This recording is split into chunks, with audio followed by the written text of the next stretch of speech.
There are discoveries that change the way we understand one small corner of the past, and then there are discoveries that force us to question everything.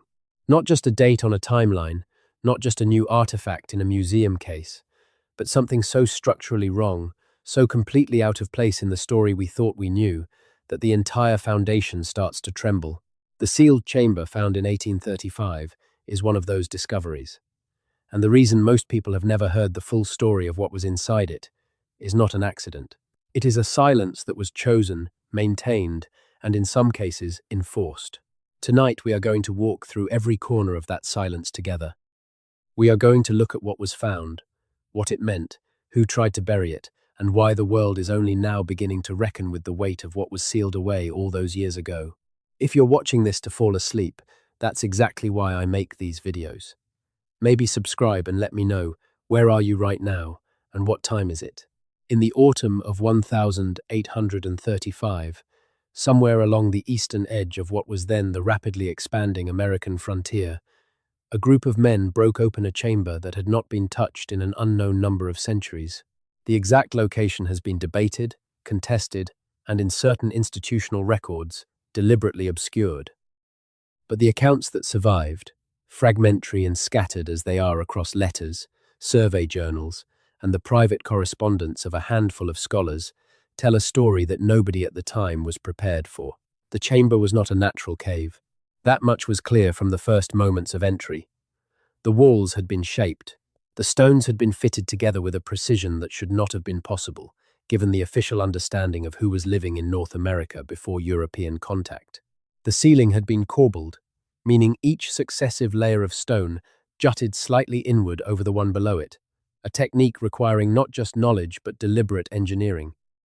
And carved into the walls, in a script that no member of the survey team could identify, were row upon row of symbols arranged in what appeared to be a structured sequence. One of the men who entered that chamber that autumn was a land surveyor named Josiah Whitmore. He was not a scholar. He was not an antiquarian. He was a practical man with a compass and a ledger book, hired to map territory for a group of investors who wanted to know what they were buying. But Josiah Whitmore was also a meticulous observer, and what he wrote in his private journal over the 3 nights following the discovery of that chamber is among the most detailed first-person accounts of a pre-Columbian interior structure ever recorded by a layperson in 19th century America. He wrote that the chamber was roughly 40 feet in length and perhaps 20 feet across at its widest point. He wrote that the floor was not bare earth but had been laid with flat stones fitted so closely together that he could not insert the blade of his pocket knife between them. He wrote that in the center of the chamber, raised on a platform of additional stone, there sat an object he struggled to describe. He called it, in his journal, a vessel of some dark material, smooth as polished iron, sealed at the top with a substance that had hardened over what appeared to be a very long time. He wrote that around the vessel, arranged in a pattern he could not interpret, but which he described as deliberate and geometric, were smaller objects. Carved figures, discs of a pale stone material, stacked tablets that bore more of the unidentifiable script. And against the far wall, arranged upright in a row like books on a shelf, a series of what he called boards of some prepared animal material, stiff and darkened with age, covered on both sides with markings in red and black pigment that had not faded. He sketched what he could in the margins of his journal. He was not an artist, but his drawings are precise enough that later scholars who came across the account could identify certain elements. The corbelled ceiling, the fitted floor, the central platform, the upright boards against the wall, and in one corner, something he mentioned almost as an afterthought, a set of bones. Not scattered, not the bones of someone who had died in the chamber, arranged, placed, set down in a specific configuration that Josiah Whitmore found profoundly unsettling but could not explain. He sealed his journal entry with a line that has haunted everyone who has read it since. He wrote, "I do not know what manner of people built this place, but I am certain they were not the people I was told inhabited this land." That sentence, written by a frontier land surveyor in the autumn of 1835, is the thread we are going to follow tonight. Because that sentence turned out to be more correct than Josiah Whitmore could possibly have imagined. and the full weight of its correctness has been suppressed, minimized, and quietly dismissed for nearly 2 centuries. To understand why the discovery of the 1835 chamber matters as much as it does, you have to understand the world into which it arrived. In 1835, the United States was in the middle of one of its most expansionist periods. The Indian Removal Act had been passed 5 years earlier. Thousands of Native Americans were being forcibly relocated from their ancestral territories, and the intellectual framework being used to justify that removal rested heavily on a particular idea about the people who had originally inhabited the land. That idea was this: the indigenous peoples of North America had always lived as they were found by Europeans. They had never built anything of permanence. They had never developed writing. They had never organized societies complex enough to leave behind structured architecture or encoded knowledge systems. They were, in the language of the era, a primitive people, and the land they occupied was essentially virgin wilderness, waiting to be civilized. This was not a neutral description. It was a political tool, and it was a tool that depended entirely on a particular version of North American prehistory being true.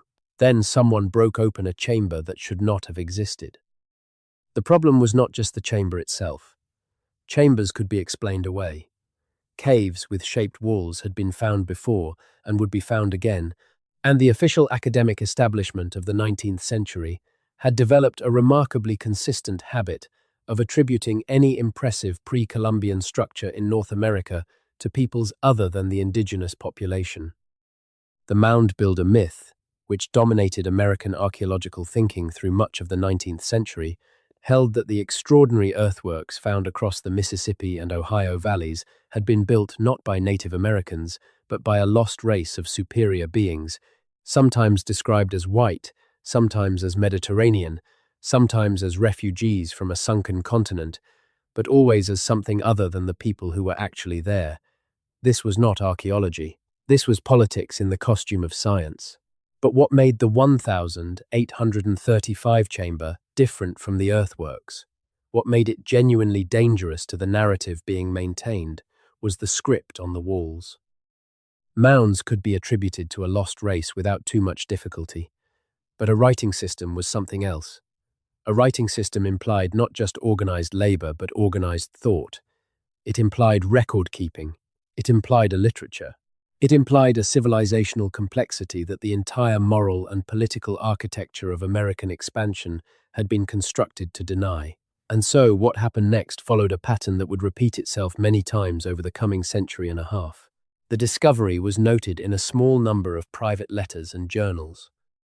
A brief mention of it appeared in at least one regional newspaper, framed in terms vague enough to be dismissed as frontier sensationalism. And then, quietly, the relevant documents began to scatter. The Journal of Josiah Whitmore passed through several hands before disappearing into a private collection.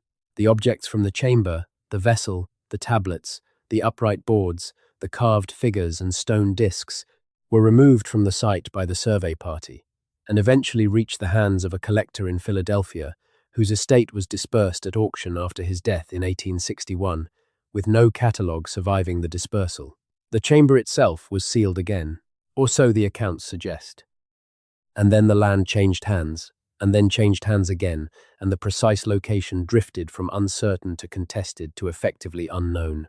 This is how history disappears, not with a single decisive act of suppression, but with the slow accumulation of neglect, distraction, and the ordinary entropy of human record-keeping.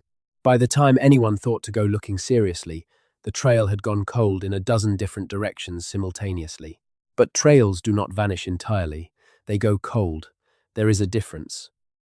The Whitmore Journal surfaced again in 1923 in the estate of a New England antiquarian named Cornelius Hatch, who had spent the last decades of his life collecting what he called anomalous American documents, records and accounts of things found on the American continent that did not fit the accepted version of its history. Hatch was not a credentialed scholar. He was a wealthy eccentric with a library that his family found deeply embarrassing and that was nearly destroyed after his death before a graduate student at a small New England university named Margaret Ellery intervened. Margaret Ellery is a name that deserves to be far better known than it is. She was 26 years old in 1923. She was working toward a doctorate in American studies at a time when women in that field were tolerated rather than welcomed. Her dissertation was supposed to be about 19th century land survey practices. But when she came across the Hatch collection and found the Whitmore Journal buried inside a box of miscellaneous papers alongside 3 other documents she immediately recognized as significant, she made a decision that would define the next 40 years of her life. She set aside her dissertation. She began to work her way through the Hatch collection systematically. And what she found, piece by piece over the following months, was not one isolated account of an anomalous discovery, but a pattern, a series of accounts spanning roughly 80 years from the 1790s to the 1870s, describing similar finds in similar contexts across a broad arc of territory stretching from western Pennsylvania through the Ohio River Valley, down through Kentucky, and into the upper reaches of the Mississippi drainage. Not all of the accounts described sealed chambers. Some described earthworks with internal features that did not match the standard mound builder descriptions. Some described objects found in graves that bore characteristics unlike anything attributed to any known indigenous culture of the region. Some described spoken traditions collected from Native American informants that referenced, obliquely and in metaphorical language, the existence of structures built by people who had come before, people who were not their ancestors but whose works they had inherited. And several of the accounts described the same thing the Whitmore Journal described: inscribed surfaces bearing a script that none of the observers could identify, but that several of them, independently and without apparent knowledge of each other's accounts, described in ways that suggested it shared certain structural features. Margaret Ellery spent 6 months doing something that no one had done before. She transcribed every symbol description she could find across all of the accounts. She mapped the structures described against each other.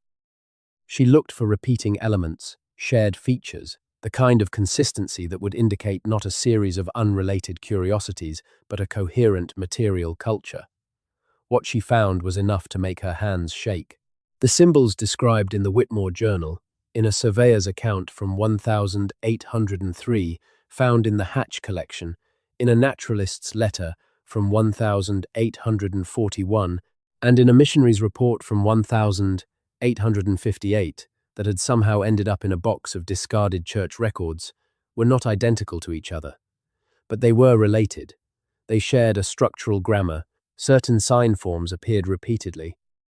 Certain combinations recurred in patterns that suggested a rule-governed system, not random decoration.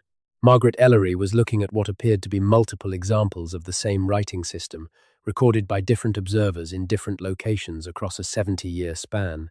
She wrote to 3 colleagues, whose judgment she trusted, describing what she had found without sending the documents themselves. 2 of them did not reply. The third wrote back to say that she should be very careful about what she published, and that he would be happy to meet with her in person to discuss why. She never published her findings in her lifetime. The manuscript she completed in 1947, after more than 2 decades of work, was rejected by 4 university presses and 1 independent publisher. The rejection letters, which she kept in a folder she labeled simply "The Wall," ranged from the dismissive to the actively hostile. One editor wrote that her conclusions were not only unsubstantiated but irresponsible, and that publishing them would do serious damage to the credibility of the field. She died in 1971. Her papers, including the manuscript and the transcriptions she had spent decades compiling, passed to a niece who had no particular interest in them, but who was meticulous enough to donate them to the university library, where Ellery had eventually found a position as an archivist in the 1950s, after her academic career was effectively ended by her refusal to abandon her research.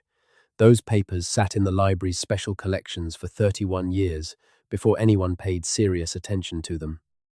Let's pause here for a moment and talk about what we actually know about the writing systems of pre-Columbian North America, because this is where the mainstream story and the suppressed evidence diverge in ways that are genuinely extraordinary. The official position of academic archaeology and history has been, for most of the past 2 centuries, that writing did not develop in North America, north of Mesoamerica. The Maya had writing, the Aztecs had a form of it, but north of Mexico, the conventional wisdom has held, There was no indigenous writing tradition. What you find instead, in the conventional account, are pictographs and petroglyphs, symbolic markings that convey meaning but do not constitute writing in the technical sense, meaning a systematic encoding of language. This position has always rested on a significant amount of circular reasoning. The evidence for indigenous North American writing was dismissed because it did not fit the accepted narrative. The accepted narrative was then used to dismiss new evidence of indigenous North American writing. The circularity was invisible to those inside it because the framework itself determined what counted as evidence. But there have always been scholars, working at the margins of the accepted discourse, who have pointed to evidence that breaks the circle. The Cherokee writing system, developed by Sequoyah in the early 19th century, is often held up as a case of rapid cultural invention, a single genius creating a syllabary in a matter of years. But Sequoyah himself never claimed to have invented something entirely new. He claimed to have systematized and refined something that already existed, a set of marks his people already used for certain purposes. The extent to which the Cherokee syllabary drew on pre-existing symbol traditions has never been fully investigated by mainstream scholarship, in part because acknowledging it would raise uncomfortable questions about what else might have pre-existed contact. The Algonquian peoples of the northeastern woodlands had a tradition of birchbark scrolls used by the Midewiwin, the Grand Medicine Society, that encoded ritual knowledge in a symbolic system of considerable complexity. These were not simple pictographs.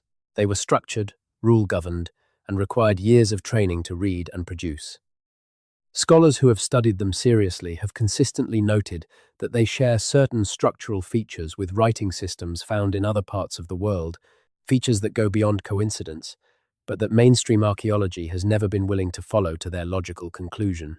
The Micmac hieroglyphic writing system, used extensively by the Micmac people of Atlantic Canada and documented by Jesuit missionaries in the 17th century, is one of the most extraordinary examples. The missionaries initially claimed to have invented it to help with religious instruction. But the Micmac themselves consistently maintained that the system predated European contact, and subsequent scholarly analysis has produced evidence suggesting they were correct. The system shows developmental characteristics, variations and refinements across different periods that are not consistent with something invented by a single person in the 17th century. They are consistent with something that evolved over a much longer time frame. What Margaret Ellery found in the documents of the Hatch collection and what the sealed chamber of 1835 represented was potentially something even more significant than any of these individual cases. It was potentially evidence of a writing tradition in the interior of the North American continent, in the Ohio and Mississippi drainage, that was not just old but structured, sophisticated, and widespread enough to appear consistently across a broad territory over a documented span of at least several decades. If she was right, and the more her papers have been examined in recent years, the harder it has become to argue she was wrong, then the official story of North American prehistory has a hole in it large enough to sail a continent through. The man who found Margaret Ellery's papers in 2002 was not looking for them. His name is Thomas Arvington, and he is, by training and temperament, exactly the kind of person the academic establishment trusts. He has a doctorate from a well-regarded university. He has published in peer-reviewed journals. He has held a tenured position for most of his career. He is not a crank. He is not an outsider. He is precisely the kind of credentialed, institution-embedded scholar whose discoveries are supposed to be taken seriously. He was working on a paper about the history of American archaeology in the early 20th century, specifically about the transition from the amateur antiquarianism of the 19th century to the professionalized archaeology of the 20th, when a colleague mentioned the Ellery papers as an example of the kind of work that had been produced at the margins of the field before professionalization imposed more rigorous standards. The implication was that the Ellery papers were a curiosity, an example of the kind of well-intentioned but methodologically naive work that had been superseded by better science. Arvington went to look at them, expecting to find exactly that. What he found instead stopped him in his tracks.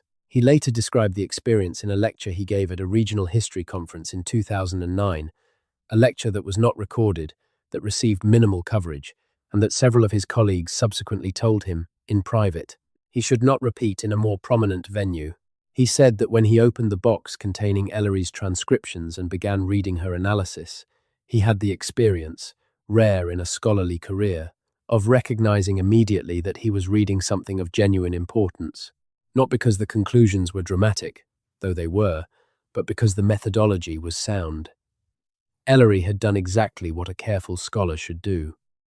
She had gathered the primary sources, she had transcribed them systematically, she had identified patterns, she had tested her interpretations against the evidence, she had noted where the evidence was ambiguous and where it was stronger. She had not overstated her conclusions. The conclusions she did reach were, however, extraordinary. Arvington spent 3 years going back over her work, checking her sources, finding additional sources she had missed, and applying analytical tools that had not existed in her time. He worked largely in private, for reasons that will become clear. He consulted with 2 specialists in ancient writing systems, both of whom he swore to confidentiality before sharing the relevant materials. He hired a graduate student, whom he did not tell the full nature of the project, to help with certain computational analyses. By 2005, he had reached a conclusion that he knew was going to be professionally dangerous. The symbol system documented across the Hatch collection accounts, the system that Ellery had spent decades analyzing, bore a significant and statistically robust relationship to a writing system known from a completely different part of the world, not Mesoamerican, not European. Not from anywhere in the recognized story of contact between the Old World and the Americas, the relationship was to a script tradition from the British Isles. Specifically, from certain carved inscriptions found in Scotland and Ireland, and in the stone monuments and burial chambers of Atlantic Europe that have been grouped under the broad and somewhat contested label of Neolithic passage tomb, script, or Atlantic rock art. This was not a superficial resemblance. Arvington and his writing systems consultants identified over 40 specific sign forms that appeared in both traditions, along with structural grammatical features, recurring sign combinations, and positional conventions that were consistent across the Atlantic. The probability of this occurring by chance, given the baseline frequency of the relevant sign forms, was, by the most conservative statistical analysis, vanishingly small. The implication was staggering. Someone, at some point in deep prehistory, had brought a writing tradition from Atlantic Europe to the interior of North America. Or, alternatively, both traditions had descended from a common ancestral system which would push the origin of that system back further than any currently accepted model of either European or American cultural prehistory. Neither option fit comfortably into the accepted story of either continent's past. Before we go further, let's talk about what we actually know about Atlantic Europe in the Neolithic period, because the context matters enormously and it is not as simple as the textbooks suggest. The Neolithic period in Western Europe, roughly 6,000 to 4,500 years ago, produced some of the most extraordinary megalithic architecture on the planet. Newgrange in Ireland, older than Stonehenge and the pyramids, was built with such precision that its inner chamber is illuminated by the rising sun only at dawn on the winter solstice. The passage tombs of Brittany in France contain carved symbols on their inner walls that have never been fully deciphered. The stone circles and chamber tombs scattered across Scotland, Wales, Ireland, and the Atlantic coast of France and Iberia share architectural features that indicate not just a common cultural tradition, but a connected civilization capable of long-distance communication, exchange, and collective organization on a massive scale. The people who built these monuments were not primitive. That bears repeating because the popular image of Neolithic Europeans as simple farmers scratching in the dirt is almost as misleading as the image of pre-Columbian North Americans as perpetual wanderers with no capacity for complexity. The evidence tells a different story. These were people with sophisticated astronomical knowledge, as demonstrated by the precise celestial alignments of their monuments. They were people with extensive maritime capability, as demonstrated by the consistent architectural traditions across thousands of miles of Atlantic coastline. They were people with organized social systems capable of mobilizing the labor necessary to move and erect stones weighing dozens of tons. And they had a symbolic tradition, The carved marks found on the stones of the passage tombs, the spirals and chevrons and nested arcs and divided rectangles, are not random decoration. They appear with too much consistency, in too many different locations, following too many apparent conventions of placement and orientation to be anything other than a rule-governed system of some kind. What that system encoded has been debated for over a century. The dominant view in mainstream archaeology has been that it was a purely symbolic or ritual tradition, not writing in the technical sense. But a growing minority of researchers has argued that this view is based less on evidence than on a prior commitment to the idea that writing did not develop in Europe independently of the Near East. There is, in other words, a familiar pattern here. The evidence is minimized because it does not fit the accepted narrative. The accepted narrative is then used to explain away new evidence. The circle closes, and the people inside it congratulate themselves on their rigor. What makes the Arvington finding so significant and so threatening to the established order is that it breaks the circle from the outside.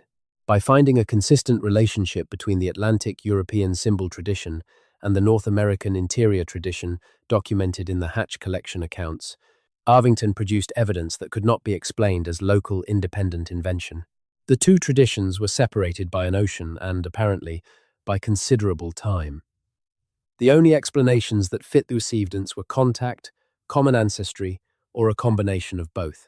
None of those explanations fit comfortably into the accepted histories of either continent. There is a place in central Ohio called the Newark Earthworks. It is, by any reasonable measure, one of the most extraordinary examples of prehistoric engineering on the planet. The earthworks cover an area of roughly 4 square miles.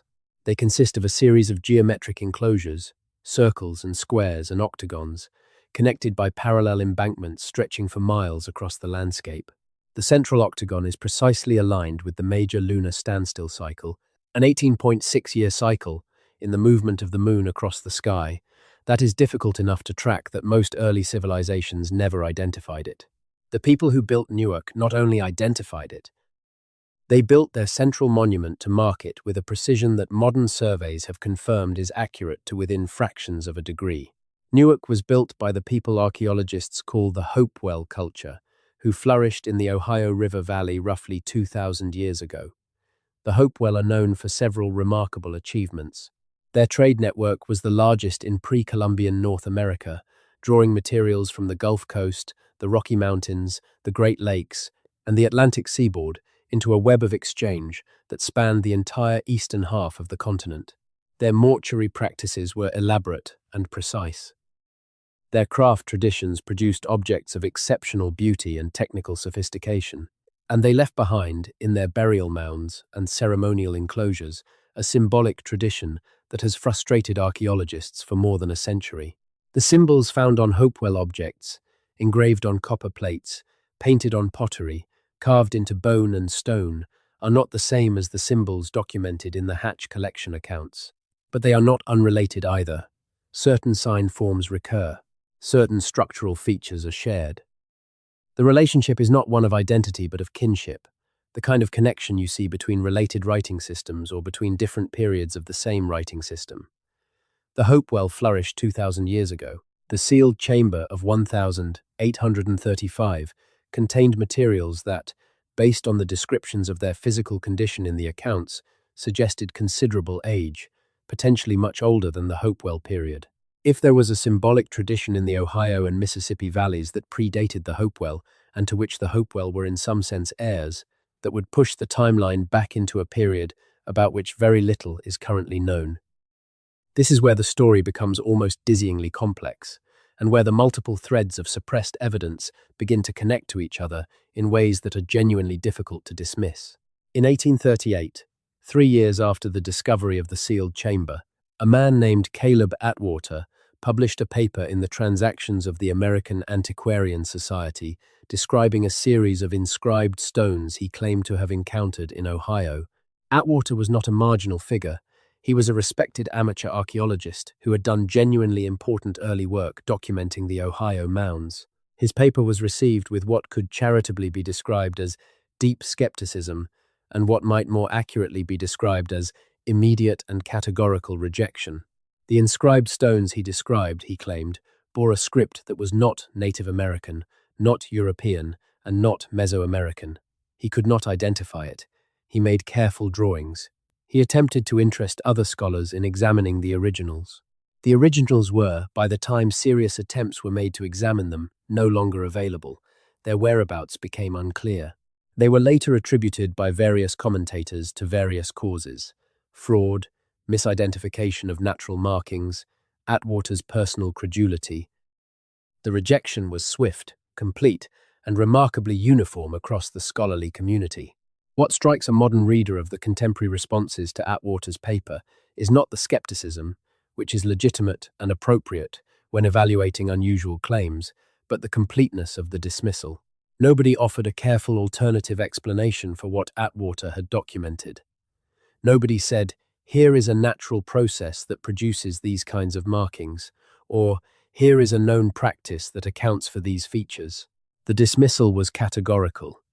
This cannot be what it appears to be, because what it appears to be is impossible. That is not skepticism. That is a prior commitment to a conclusion in the costume of skepticism. The Atwater stones have never been recovered, but Atwater's drawings survived in the transactions paper, and when Thomas Arvington came across them in the course of his research, he added them to his comparative analysis. They fit, not perfectly. Nothing in this story fits perfectly, because we are dealing with fragmentary evidence recorded by non-specialists over the course of nearly a century. But the Atwater drawings showed sign forms and structural features that were consistent with the broader pattern Arvington had identified across the Hatch collection documents and the Atlantic European comparanda. One stone, one paper, one man's careful record, dismissed and forgotten for 150 years, and then recovered, and then connected, and then made part of a pattern that nobody who reads it carefully can explain away. This is how suppressed history works. Not in one place, not all at once, but in fragments, scattered across institutions and private collections and forgotten publications, waiting for someone patient enough and stubborn enough to gather them and hold them up to the light together. Let's talk about the British Isles, because the connection Arvington identified runs deeper than the Neolithic passage tomb script and into a period of British history that is far stranger and far less settled than the popular image of Stonehenge building druids suggests.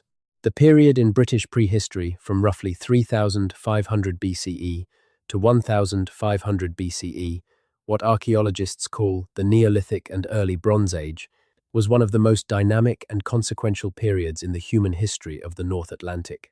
During this period, the population of the British Isles was substantially replaced by incoming peoples from continental Europe.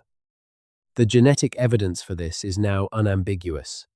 Studies of ancient DNA from British archaeological sites show that the people who built the megalithic monuments of the early Neolithic were largely replaced, over the course of several centuries, by the people who arrived with the Beaker cultural complex around 2500 BCE.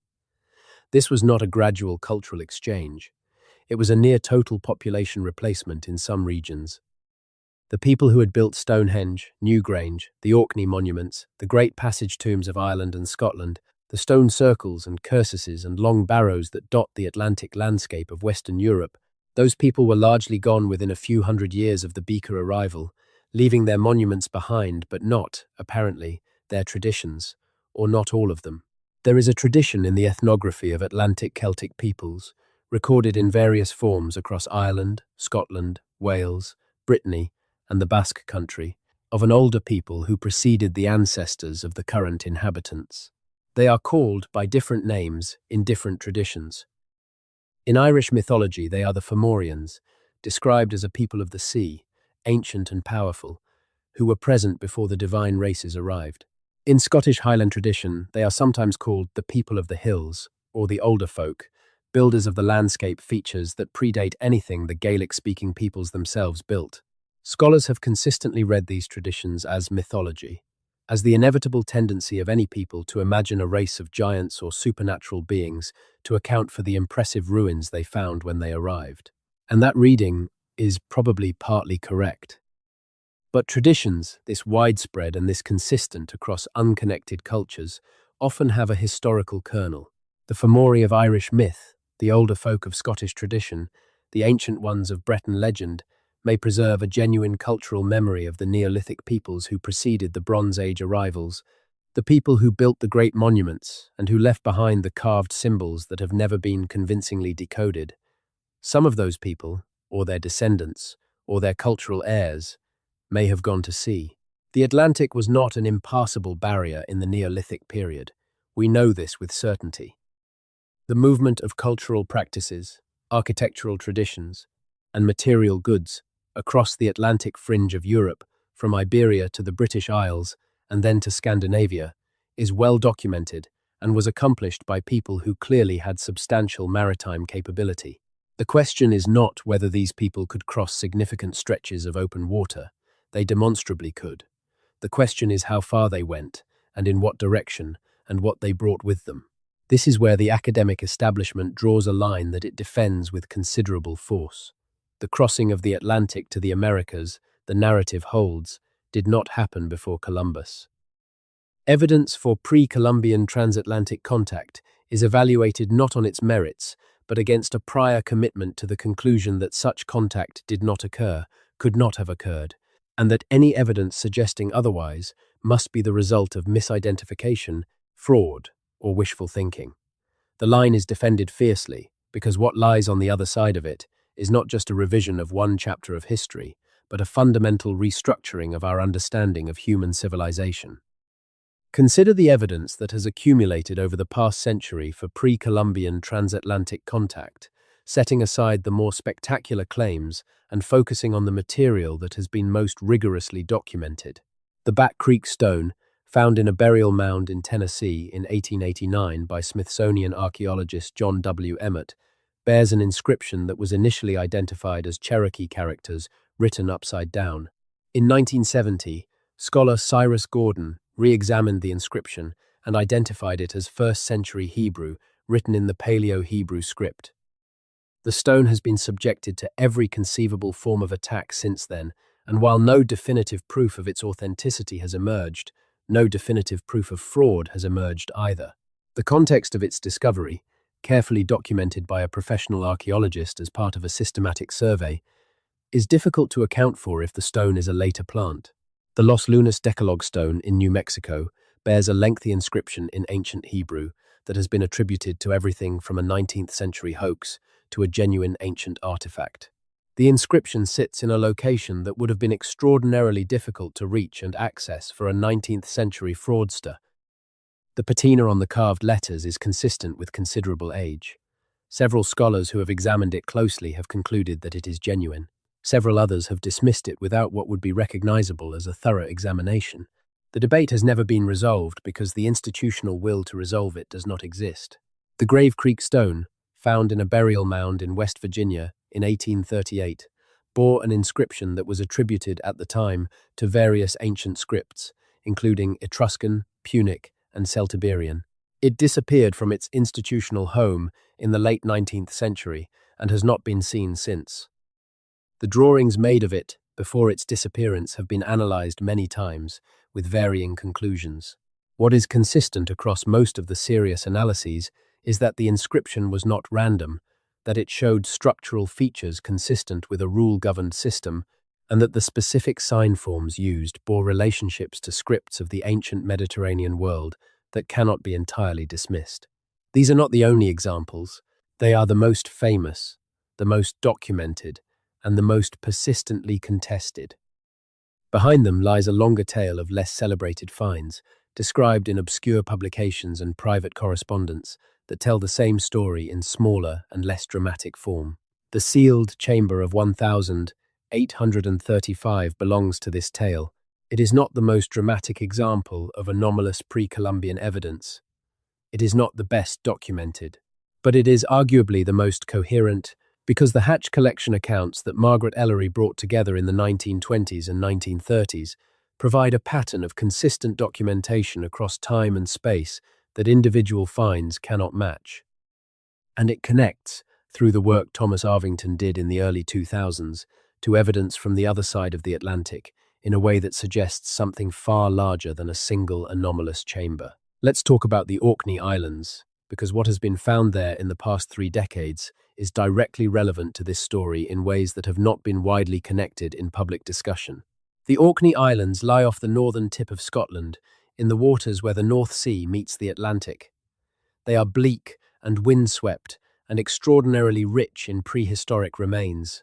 The density of Neolithic monuments on Orkney is unmatched anywhere in the British Isles. Stone circles, chambered cairns, settlement sites, ritual landscapes of staggering complexity and scale. In 2002, a few miles from the famous Ring of Brodgar stone circle, archaeologists began excavating a site now known as the Ness of Brodgar. What they found has been called the most significant Neolithic discovery in Europe of the past generation. The Ness of Brodgar was a monumental complex of stone buildings, larger and more elaborate than anything previously known from Neolithic Britain, that had been in use for roughly 1,000 years before being deliberately sealed and abandoned around 2300 BCE. The sealing of the Ness is itself remarkable. The archaeologists found evidence that the final act of the site's use was a massive communal feast, followed by the deliberate deposition of large quantities of animal bone and material goods inside the structures, which were then filled with carefully packed rubite material and closed. The site was intentionally terminated, deliberately sealed, buried with what appears to have been great ceremony by the people who had used it. The timing of that sealing, around 2300 BCE, aligns closely with the period of beaker expansion across Britain, the near-total population replacement documented in the ancient DNA evidence. The people who sealed the Ness of Brodgar appear to have known what was coming. They were closing something, preserving something perhaps, or simply ending it on their own terms before it could be taken from them. What were they preserving? What was sealed inside the Ness of Brodgar? The excavations are ongoing, and many questions remain unanswered. But among the material found at the site are carved stone objects bearing symbols of the Atlantic rock art tradition, the same tradition that Thomas Arvington found echoed in the Hatch collection accounts from 19th century North America. The people who sealed the Ness of Brodgar and the people who built the sealed chamber of 1835 are separated by roughly 4,000 years and an ocean. But the symbolic tradition that appears to connect them, if Arvington's analysis is correct, suggests a thread of cultural continuity that defies the accepted timelines of both European and American prehistory. This is not impossible. It is deeply uncomfortable for the established narrative. But discomfort and impossibility are not the same thing. There is a question that has to be asked at this point, and asked honestly, without either defensive dismissal or credulous excitement. What is the alternative explanation?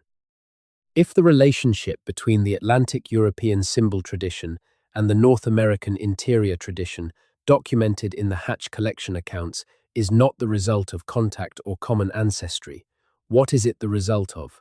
The standard alternative offered by mainstream scholarship is coincidence. Writing systems around the world tend to develop certain sign forms independently because certain shapes are naturally suggestive of certain meanings, and because the physical act of carving or drawing tends to produce certain common forms. Lines, circles, spirals, chevrons, nested arcs. These appear in the symbolic traditions of cultures that have never had any contact with each other. This is a legitimate point. It is well documented, and it accounts for some of the cross-cultural similarities that enthusiasts sometimes overinterpret. But it does not account for all of them. And it does not account for the kind of relationship that Arvington documented, which was not a matter of individual sign forms being similar but of specific combinations, positional conventions, and structural grammatical features appearing consistently in both traditions. The structural features of a writing system are not the kind of thing that develops independently by coincidence. They are the product of specific historical choices made by specific communities of users over time. Two unconnected writing systems might independently develop a circular sign form that looks superficially similar. They will not independently develop the same rules about which sign forms can follow which other sign forms in which positions unless those rules were transmitted. Thomas Arvington is not a naive enthusiast. He has spent his career in a field that teaches deep skepticism about exactly this kind of cross-cultural comparison. When he says that the relationship he identified cannot be accounted for by coincidence, he is saying it having spent 3 years trying to account for it by coincidence and failing. That is not a casual claim. It is the conclusion of someone who went looking for the conventional explanation and could not find it.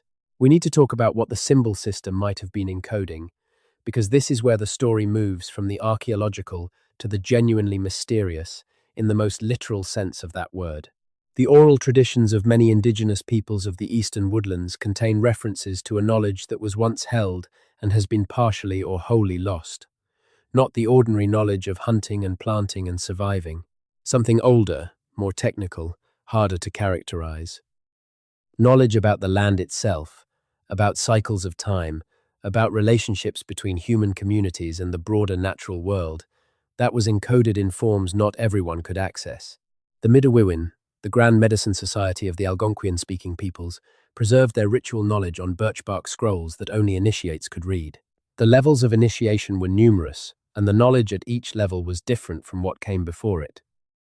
Scholars who have studied the Mide scrolls have consistently noted that the system seems designed to preserve a very large amount of information in a compact form, and that the information being preserved is not merely ceremonial, but includes what appears to be practical knowledge about plants, about celestial cycles, about the movement of peoples across the landscape. The Cherokee syllabary, as Sequoyah himself indicated, and as certain scholars have argued, may have systematized an existing tradition of symbolic encoding that predated contact. The traditions of the southeastern woodland peoples, centered on the Mississippian culture that dominated the region from roughly 800 CE to the time of European contact, included elaborate symbolic traditions on ceramics, copper plates, and shell gorgets that have been grouped under the term Southeastern Ceremonial Complex and that continue to resist fully satisfying interpretation. The tablets found in the sealed chamber of 1835, described in the Whitmore Journal and in 2 other accounts in the Hatch collection that appear to refer to the same site, were described as bearing markings in red and black pigment on prepared animal material. They were described as numerous, upright, arranged in rows. They were described as bearing markings that appeared to be organized into a sequence. They were described in one account as resembling nothing so much as pages. Pages. The word used in the 1840s account is leaves, which in the period had the same meaning. The writer describes the tablets as resembling the leaves of a book in an unknown language, sealed in a chamber deep in the Ohio Territory, undisturbed for an unknown number of centuries. What was in that book? What was worth encoding, preserving, sealing away with such care? What knowledge was so important that someone went to the extraordinary trouble of building a fitted stone chamber, corbelling its ceiling, laying its floor with precision-fitted flagstones, and sealing its contents against time? We cannot know for certain. The contents of the chamber are gone, scattered by the dispersal of the Philadelphia collector's estate in 1861, lost in the ordinary chaos of history. But we can reason about it. The people who built the chamber knew something about time. The quality of the construction, described consistently across the accounts as extraordinary for its precision and its durability, suggests familiarity with techniques designed to outlast generations. People who build to outlast generations are people who are thinking about the very long term. People who are thinking about the very long term are usually doing so because they have something to preserve, something they believe is worth preserving across timescales that go beyond individual lifetimes or even community memories. What do you seal away when you're thinking in centuries? Not food, not tools, not objects of daily use. You seal away knowledge. Specifically, you seal away knowledge that you believe is at risk of being lost. Knowledge that your community cannot keep alive through oral transmission alone. Knowledge that is complex enough that it needs to be encoded in a durable medium and stored somewhere that the ordinary erosions of time and circumstance will not reach. The tablets in the sealed chamber, whatever they contained, were someone's attempt to cheat time, to send something forward across a gulf of years to people they would never meet, in the hope that those people would be able to read what had been written and understand what it meant. The seal held. The chamber survived. But the people who came to open it in 1835 could not read what was inside. They carried the contents away into the ordinary chaos of 19th century American life, and within a generation, the contents had scattered beyond recovery.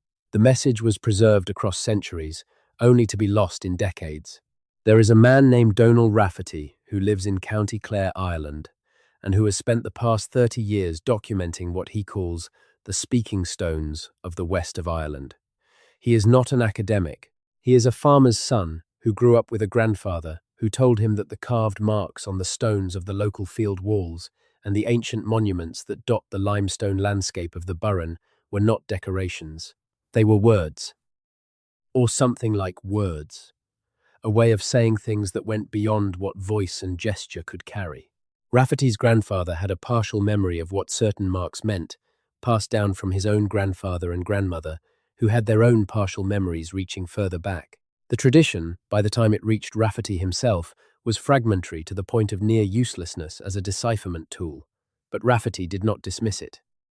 He spent 30 years walking the Burren, documenting every carved mark he could find on every stone surface, natural or constructed, from the great portal tombs of the Neolithic to the dry stone field walls built by impoverished farmers during the 18th and 19th centuries. What he found was not what he expected. The marks on the ancient stones and the marks incorporated into the post-medieval field walls were not the same, but there was a family resemblance between them. Certain sign forms persisted. Certain combinations recurred. The tradition had degraded over millennia, become fragmentary and partially reconstituted, and partially invented by people who were working from memory and habit rather than from a living knowledge. But something of the original had survived. Rafferty published his findings in a self-published book in 2007 that sold a few hundred copies and was ignored by academic archaeology. He sent copies to 12 scholars whose published work he believed was relevant to what he had found. 3 of them replied. One said she found his methodology interesting but his conclusions premature. One suggested he speak to a colleague who worked on Atlantic rock art. One, a professor at a Scottish university whose name Rafferty does not use in his account, told him to be careful and not send the book to anyone else until he had spoken with her in person. He went to Scotland. He met the professor. He does not say much about what was discussed in that meeting, only that it lasted 4 hours, that the professor showed him something she had not published, that he came home from Scotland with the feeling that he had been standing on the edge of something very large, something that multiple people in multiple countries had been circling for decades without quite saying out loud what they all apparently suspected. He has not published a second book. The Native American oral traditions of the Ohio and Mississippi valleys are not, as a rule, interested in accommodating the academic frameworks that scholars bring to their interpretation. They were not designed to interface with archaeology or to provide supporting evidence for hypotheses about pre-Columbian contact. They exist for their own purposes, on their own terms, and they tell their own kinds of truth. But among the traditions of the peoples who have lived in the Ohio and Mississippi valleys for generations, there are consistent references to structures that predated their own presence in certain areas. Not structures built by their ancestors, but structures built by someone who came before. These references are usually hedged, usually embedded in narratives that are explicitly supernatural or cosmological in framing, usually described as being about very ancient times, in the sense that the tradition uses to indicate a time before memory. The traditions of the Delaware people, who were displaced from their eastern homelands by European expansion and who carried their oral traditions with them through multiple forced relocations, include references to a people they call the grandfather people, who built things in the earth, and who went away or were taken away or transformed into something else before the Delaware's own ancestors arrived in any given territory. The grandfather people are described, in some versions of the tradition, as having had a way of making their words last, a way of putting them somewhere that time could not reach. The traditions of the Miami people, indigenous to the western Great Lakes and Ohio River Valley region, include references to a time before their own time when different kinds of people lived in the land, people who knew how to speak with the land itself in a language that the land could answer. These people are not ancestors of the Miami. They are older than that. They are the people who left the marks on the rocks that the Miami do not know how to read, but that their elders say were put there for a reason that has not yet been revealed. Similar traditions appear in the accounts of the Shawnee, the Potawatomi, the Ojibwe. Always the same elements: an older people, a knowledge that was encoded in durable form, a sealing or a hiding of something that was not meant to be found until the right time, whenever that might be. These are not identical traditions. They have different emphases and different narrative contexts and different levels of specificity. But the theme that runs through them is consistent enough to be significant, and it is precisely the theme that the sealed chamber of 1835 and the broader pattern of suppressed evidence seems to be pointing toward. Someone encoded something. Someone sealed it away. Someone did not intend for it to be lost, but only for it to wait. In 2008, a team of researchers from 3 different institutions published a paper in a mid-tier academic journal that received essentially no attention outside a very small specialist community. The paper was about patterns of genetic distribution among the indigenous peoples of eastern North America, specifically about a haplogroup, a genetic lineage, designated X2A, that is found among several Native American groups, most notably the Ojibwe, the Sioux, the Nuu-chah-nulth, and a handful of other groups. Haplogroup X is not one of the founding lineages of the Native American population. The major haplogroups that came across the Bering Land Bridge are well established. Haplogroup X is different. It appears to have entered the Americas separately, and it appears to have entered from the northeast, not from Asia. The X haplogroup also appears, at significant frequency, in populations of Atlantic Europe and the Middle East. The paper's authors were careful. They did not claim to have found proof of pre-Columbian transatlantic contact.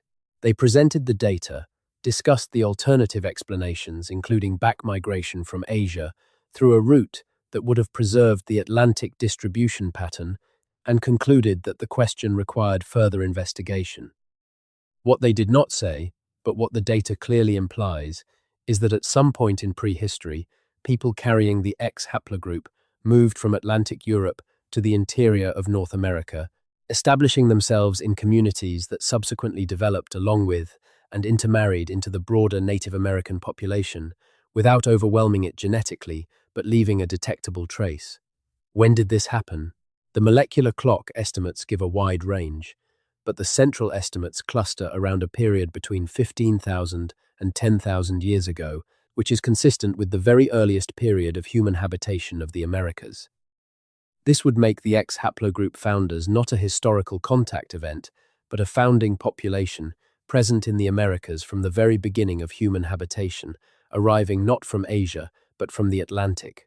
If this is correct, and the molecular evidence is difficult to explain any other way, then the cultural and symbolic traditions that might have been brought by these founders would not be a historical anomaly, but a foundational layer of North American cultural prehistory, present from the beginning, potentially ancestral to the symbolic traditions of the mound builders and the birchbark scroll keepers and the builders of the sealed chamber. The 2008 paper was not suppressed. It was simply not read by anyone who was not already working on related questions. The academic establishment does not need to suppress things that it can simply ignore. Thomas Arvington has not published his findings in a major academic journal. He has given a small number of talks at regional conferences. He has shared his analysis with a handful of trusted colleagues, most of whom have responded with some version of fascinated but frightened. He maintains a low profile. He continues to hold his tenured position. He is not a revolutionary or a crusader. He is a careful scholar who found something that he believes is real and important, and that he has not yet found a way to release into the world in a form that will be engaged with rather than reflexively dismissed. He told a colleague in 2012, in an email that the colleague later shared with the author of one of the few serious journalistic treatments of this material, that he had come to believe that the barrier to publication was not methodological but institutional, and that the institutional barrier was maintained not by conspiracy but by something harder to fight, a shared, largely unconscious commitment to a narrative of American prehistory that could not absorb the implications of his findings without requiring a restructuring of the entire field. Not a conspiracy, a commitment, a prior conclusion that had been built into the foundations of the discipline and that could no longer be examined from inside the discipline without threatening the discipline itself. This is how suppression works in modern academic life. Not with threats or with destroyed documents, with the quiet machinery of peer review, of editorial discretion, of the hiring and promotion processes that reward conformity and punish the kind of work that requires restructuring foundational assumptions. The people who maintain this machinery are not villains. They are people who have built their careers and their identities on a particular understanding of the past, and who find, perhaps without quite admitting it to themselves, that certain kinds of evidence are very easy not to examine too closely. The result is the same whether the mechanism is active suppression or passive avoidance. The evidence accumulates in fragments, in private collections and minor publications, and the papers of scholars like Margaret Ellery, who died without seeing their work taken seriously. The pattern that the evidence makes, when you gather the fragments and hold them up together, becomes clearer with each passing decade. And the institutional wall that keeps that pattern out of the mainstream discourse becomes, paradoxically, both more necessary and more fragile as the evidence accumulates. Let's go back to the chamber itself, because there is something in the Whitmore Journal that we have not yet talked about. Something that Whitmore described in one of his later entries after he had spent several hours in and around the site, that has stayed with me since I first read the transcript of his account. He described going back to the chamber on the morning after its discovery, alone, before the other members of the survey party were awake. He wanted to look again at the bones arranged in the corner. He had been thinking about them through the night. He had initially described them as disturbing without being able to say exactly why. In the morning light, coming through the narrow entrance he had to squeeze through, he looked at them again more carefully. He wrote that they were arranged in a configuration that he had seen somewhere before, but that he could not at first place. He wrote that he spent some minutes puzzling over this before it came to him. He had seen a similar arrangement of objects, not bones, but objects of similar size and shape, in a drawing of a Welsh megalithic burial chamber that he had seen in a book as a young man, a book of travels and antiquities that his father had brought home from an auction somewhere in New England. He could not be sure of the memory. He was writing from a frontier campsite weeks from any library where the book might be verified. But the similarity was strong enough that he recorded it, with appropriate hedging, in his journal. And then he added something that, to my mind, is the most significant line in the entire account. He wrote, "I do not believe in coincidence of the kind I am looking at. I believe I am looking at something that connects to that old world in ways I do not have the learning to understand. But the arrangement is the same. The intention is the same. Someone knew the same things that were known in those old stones across the water. A frontier land surveyor with no training in archaeology, no knowledge of the emerging debates about the mound builders, no awareness of the evidence being accumulated by antiquarians like Caleb Atwater, sitting in a sealed chamber in the Ohio Territory in 1835, looking at arranged bones and thinking, this connects to Wales. He was not wrong. He was not right in any simple or demonstrable way, because the specificity of his Welsh recollection cannot be verified and may have been a false memory. But the instinct that drove him to record it, the sense that what he was looking at was not local, not indigenous to the story he had been told about this land, not something that fit into the expected categories, that instinct was sound. Someone had been here before, in a way that the official account of North American prehistory did not allow for.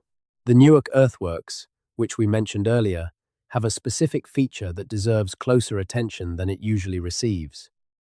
The central octagon, precisely aligned with the lunar standstill, is connected by a long parallel embankment to a circular enclosure about 5 miles to the south. The precision of the lunar alignment at the octagon was only fully appreciated in the late 20th century, when archaeologists used modern survey equipment to confirm what native informants had indicated and what early surveyors had noted but not fully understood. The people who built Newark were tracking the moon across an 6-year cycle. This is not a casual astronomical observation. Identifying the lunar standstill cycle requires sustained observation over at least 2 full cycles, meaning nearly 4 decades of consistent record-keeping. The knowledge of when the next standstill would occur, necessary for aligning a monument precisely to it, requires the transmission of that knowledge across at least 2 generations of observers before the monument can be built. This is organized knowledge, accumulated, transmitted, and applied with precision. The Hopewell who built Newark were not doing any of this on the fly. They were drawing on a tradition of astronomical observation and record-keeping that predated the construction of the earthworks by at least several generations. Where was that record kept? How was it transmitted?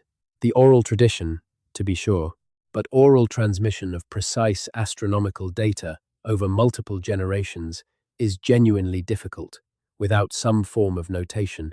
The Mide scrolls of the Ojibwe demonstrate that notation systems of considerable sophistication existed among the peoples of the Great Lakes and Ohio Valley. Is it unreasonable to think that the Hopewell, who had the material and organizational resources to build the Newark earthworks, also had a notation system adequate to the task of transmitting the astronomical knowledge those earthworks encode?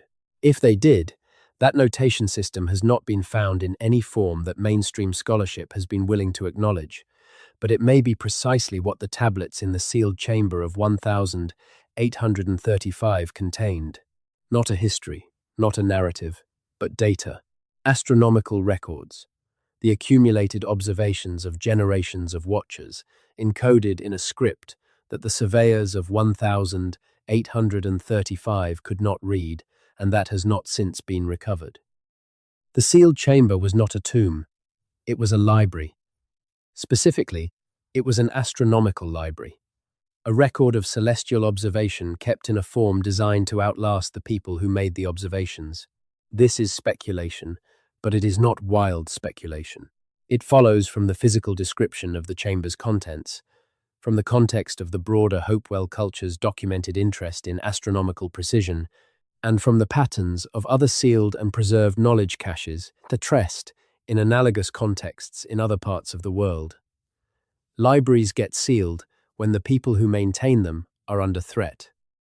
When you cannot trust that the knowledge will survive in living memory, you put it somewhere that time cannot easily reach.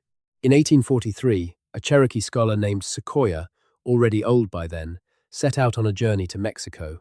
He believed, based on traditions he had collected among the Eastern Cherokee before their removal and among the Western Cherokee in the new territory, that there was a group of Cherokee people who had gone west centuries before even the earliest memories of his people, and who had preserved an older tradition of knowledge that the Eastern and Western Cherokee had partially lost.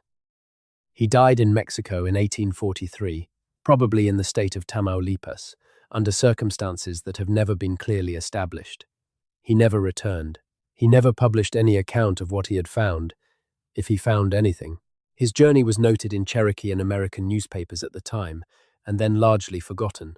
It has been revisited periodically by scholars interested in Sequoyah's life, but primarily in the context of his personal story, rather than in the context of what he was looking for and why. What he was looking for, based on the traditions he had described to family and colleagues before departing, was not a lost colony. It was a lost knowledge.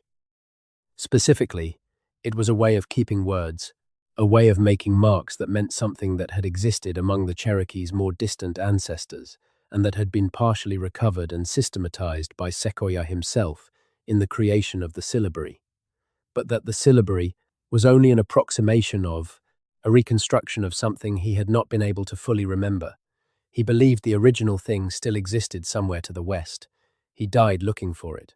We have been talking for a long time about things that are lost, things that were suppressed, things that exist only in fragments and second-hand accounts, and the testimony of people who were not believed in their own time. This is the nature of suppressed history. It is defined by its absences as much as by its presences. You are always reading around a hole in the record, inferring the shape of what was there from the outline of what remains. But there are things that are not absent, things that are present, documented, examined, and still not adequately explained. Things that sit in museum collections and academic journals and archaeological reports and simply wait, year after year, for someone to connect them to the broader pattern. The Smithsonian Institution holds, in its collection, a copper plate found in a burial mound in the Ohio River Valley in the 19th century. The plate is engraved with symbols that have been documented, reproduced in the relevant publication, and then largely set aside by the researchers who documented them because they did not fit any known symbolic tradition of the region. They were noted as anomalous. They were filed. They have been sitting in the collection for over 100 years. Nobody has compared them to the transcriptions in the Ellery papers. Nobody has compared them to the Arvington analysis. Nobody has run the comparison that would take perhaps a few days of careful work and that might either rule out the connection or confirm it. The comparison has not been run because the connection has not been considered, because the prior commitment to the existing narrative precludes the kind of thinking that would generate the question in the first place. This is not a conspiracy. It is a system that works, from within, as rigorously and as fairly as its participants believe themselves to be. But from outside the system, from the perspective of the evidence sitting in the Smithsonian collection, or in the Ellery papers, or in the Whitmore Journal, or in the Bat Creek Stone, or in the Newark earthworks, with their lunar precision, the system looks like a collective and largely unconscious decision not to look too carefully at certain things. Let's talk about what would happen if we did look. If the accumulated suppressed evidence were taken seriously and examined rigorously by scholars who were genuinely open to revising their understanding of North American prehistory, what would the picture look like? It would look, I think, something like this. Sometime around 15,000 years ago, at the very beginning of human habitation of the Americas, there was a second founding population that arrived not from Asia through the Bering route, but from the Atlantic. This population carried with them certain cultural traditions, including a symbolic notation system that had been developed over the preceding millennia in Atlantic Europe. They were not the dominant founding population. The major genetic and cultural lineages of Native America derive primarily from the Asian root founding peoples. But the Atlantic founders established themselves in certain areas, primarily in the interior of the eastern continent, and their cultural contributions, including elements of their symbolic tradition, were absorbed into and influenced the developing cultures of the eastern woodlands. Over thousands of years, this symbolic tradition evolved and was adapted to new cultural contexts. It contributed to the notational systems used by the mound builders, to the birchbark scroll tradition of the Great Lakes peoples, possibly to the southeastern ceremonial complex tradition. It was preserved in certain specialist contexts, the way esoteric knowledge is preserved in many cultures, accessible to initiates and holders of specific ceremonial roles, but not to the general population. The sealed chamber of 1835 was one of those preservation contexts, a physical archive built to last, containing records of some kind, possibly astronomical, possibly genealogical, possibly something we do not have an adequate category for, encoded in a script that derived ultimately from the Atlantic European tradition and that survived in North America in fragmentary and degraded form into the historical period. This is not a fringe theory. It is the most parsimonious interpretation of the accumulated evidence, taken seriously on its merits, without the prior commitment to the existing narrative that has prevented that evidence from being taken seriously in institutional contexts. It would require, if accepted, a significant revision of the timeline and the cultural history of both the Americas and Atlantic Europe. It would require acknowledging that the founding population of the Americas was more diverse in its origins than current models suggest. It would require acknowledging that the indigenous peoples of North America had cultural antecedents more complex, more far-reaching, and more technologically sophisticated than the official narrative of American prehistory has been willing to grant. It would require, in short, taking seriously the instinct that Josiah Whitmore recorded in his journal in the autumn of 1835, that the people who built the sealed chamber were not the people he had been told inhabited this land. There is a hill in Scotland, on the island of Arran, called Macri Moor, where the standing stones have been eroded by centuries of Atlantic weather until they are stubs of their former selves, barely waist-high, where they were once, perhaps 3 times that. The stone circle they form is still roughly legible, still oriented as it was 4,000 years ago, still marking the same celestial alignments that its builders intended. Local tradition on Arran holds that the stones were put there by a people called the Fingalians, who came before the Gaels and who had knowledge the Gaels no longer possessed. The Fingalians in Scottish tradition are related to the Fionn cycle of Irish mythology, to the Fianna and their leader Finn mac Cumhaill, and the traditions attached to them are complex and multi-layered. But underneath the later mythological elaborations, there is a consistent core, a people of the pre-Gaelic past who were present in the landscape before the ancestors of the current inhabitants arrived, who built things that the later arrivals could not build and did not fully understand, and who went somewhere, transformed somehow, became something else. The same figure appears on the other side of the ocean in the traditions of the Algonquian-speaking peoples, a great culture hero associated with the ancient times, the organizing of the world, the teaching of skills and knowledge to humanity. His name in different traditions is Manabozo, Nanabush, Wissakedjak. He is a trickster, but also a teacher.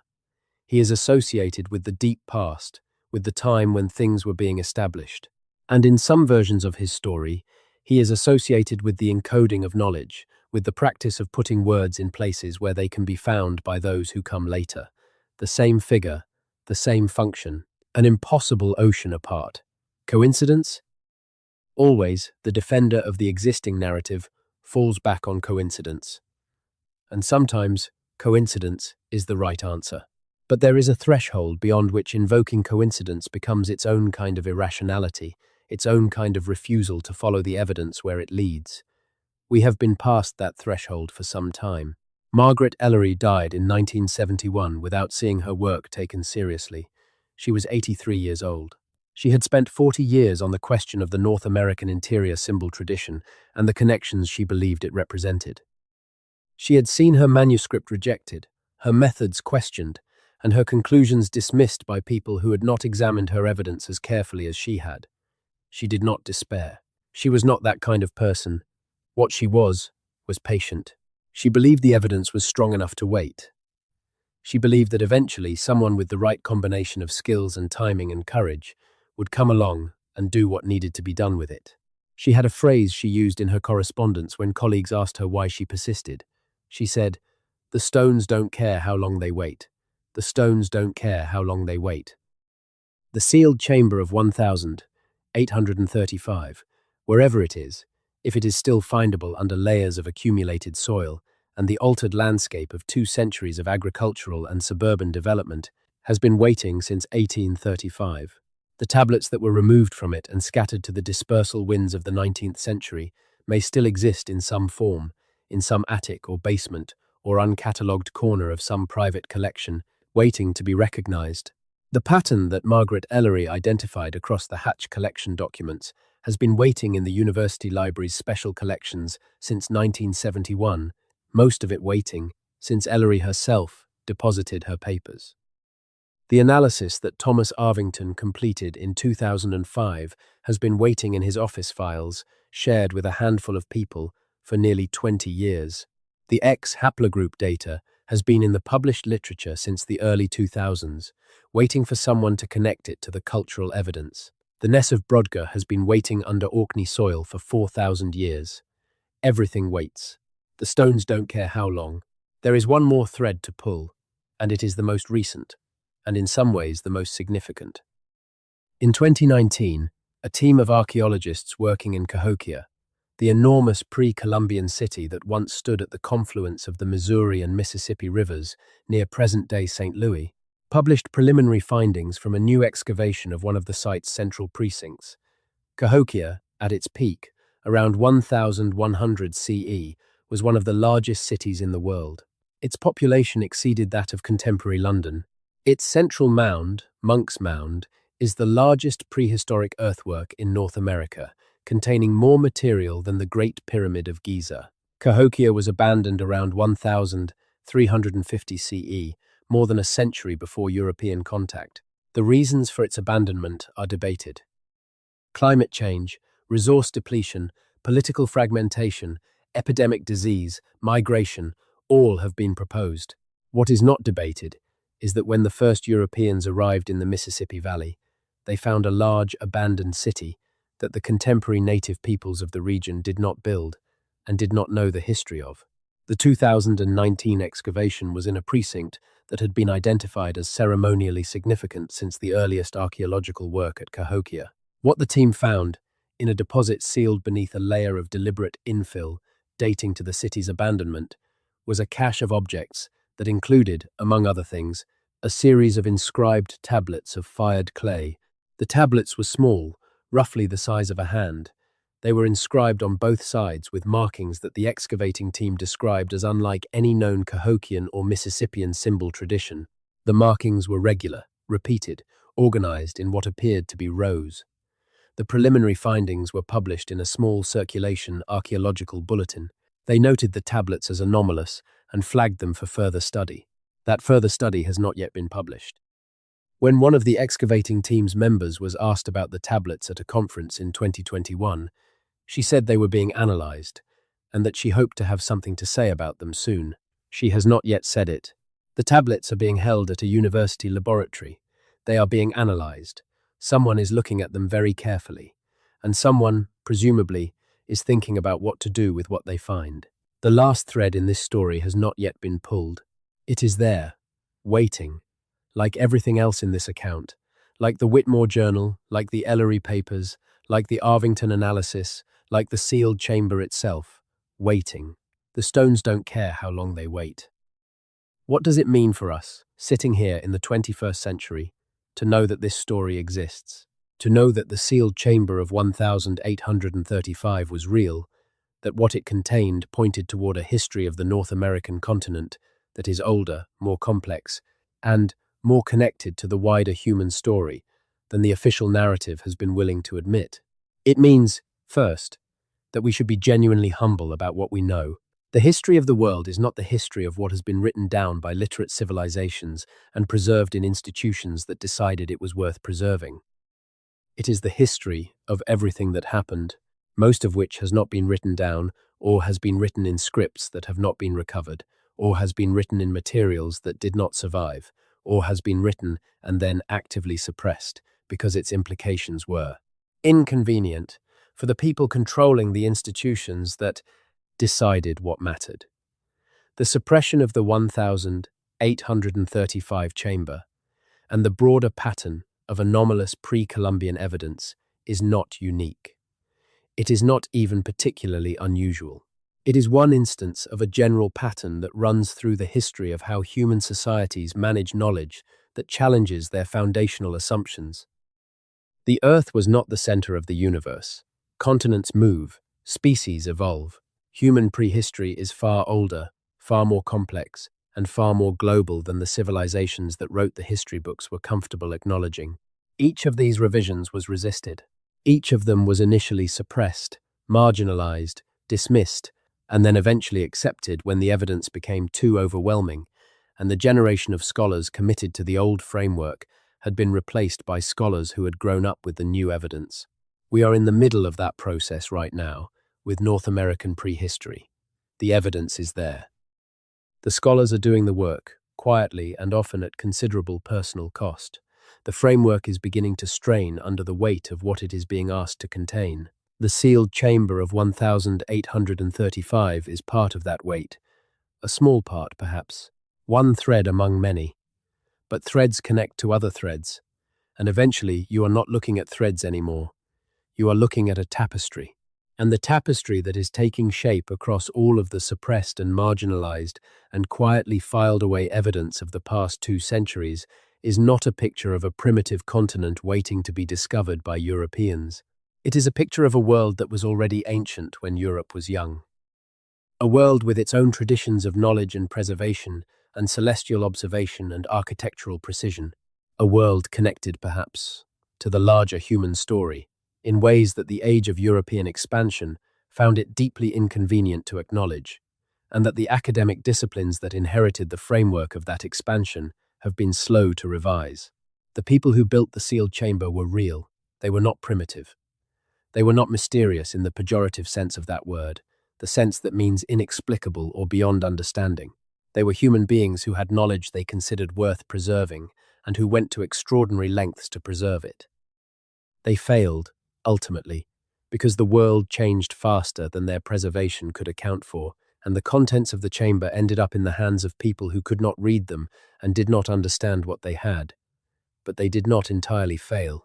Because the chamber was found, because Josiah Whitmore wrote it down, because Cornelius Hatch saved the paper trail, because Margaret Ellery refused to let it go, because Thomas Arvington followed the thread, because the connection exists and has been documented, imperfectly and partially, but genuinely, by a chain of people who understood that what they were looking at mattered. The sealed chamber has been opened. The contents have been scattered, but the pattern they made, the shape of the knowledge they represented, is still legible if you know how to look. And now you know how to look. The last thing I want to tell you, before the quiet comes, is about a moment that Josiah Whitmore described in his journal that I have not mentioned yet. On the morning of his second visit to the chamber, after he had been sitting alone in the dim light, looking at the arranged bones in the corner, he had an experience that he struggled to put into words. He wrote that he became aware, suddenly, and without any obvious cause, of a very strong feeling that the chamber was not simply a place where something had been stored. He wrote that he had the feeling, which he could not rationally account for, that the chamber was itself a kind of communication, not just a container for the tablets and the vessel and the carved figures, but itself, in its structure and its proportions and its orientation within the hill, a message. He could not read the message. He did not know what it said, but he felt, sitting alone in that chamber in the autumn of 1835, that someone had intended for it to be felt by whoever came to open it. That the experience of standing in that space, in its precisely fitted proportions, in its corbelled ceiling and its laid floor, with the symbols on the walls catching the light from the narrow entrance, was itself part of what had been sealed away, not just knowledge, an experience, the feeling of being in a place that had been built by people who understood something about the relationship between space and thought, between architecture and the mind, between the arrangement of stones and the arrangement of ideas. He wrote, "I felt, for a few minutes, in that place, that I was not alone, not in the sense that the dead were with me, though perhaps they were, in the sense that someone had been there before me and had left, in the very shape of what they built, a trace of how they thought, and what they thought was more than I had been led to expect of them, more than he had been led to expect."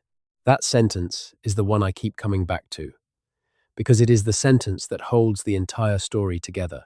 The sealed chamber, and everything it represents, and everything that has been done to keep it from being taken seriously, comes down to that.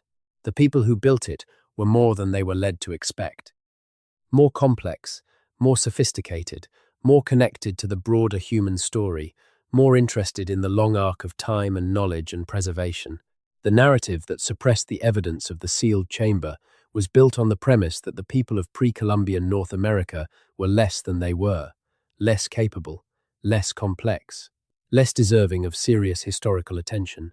The narrative served political purposes in 1835 and has served different but related purposes in the institutional structures that inherited it. The evidence says otherwise. The evidence has always said otherwise.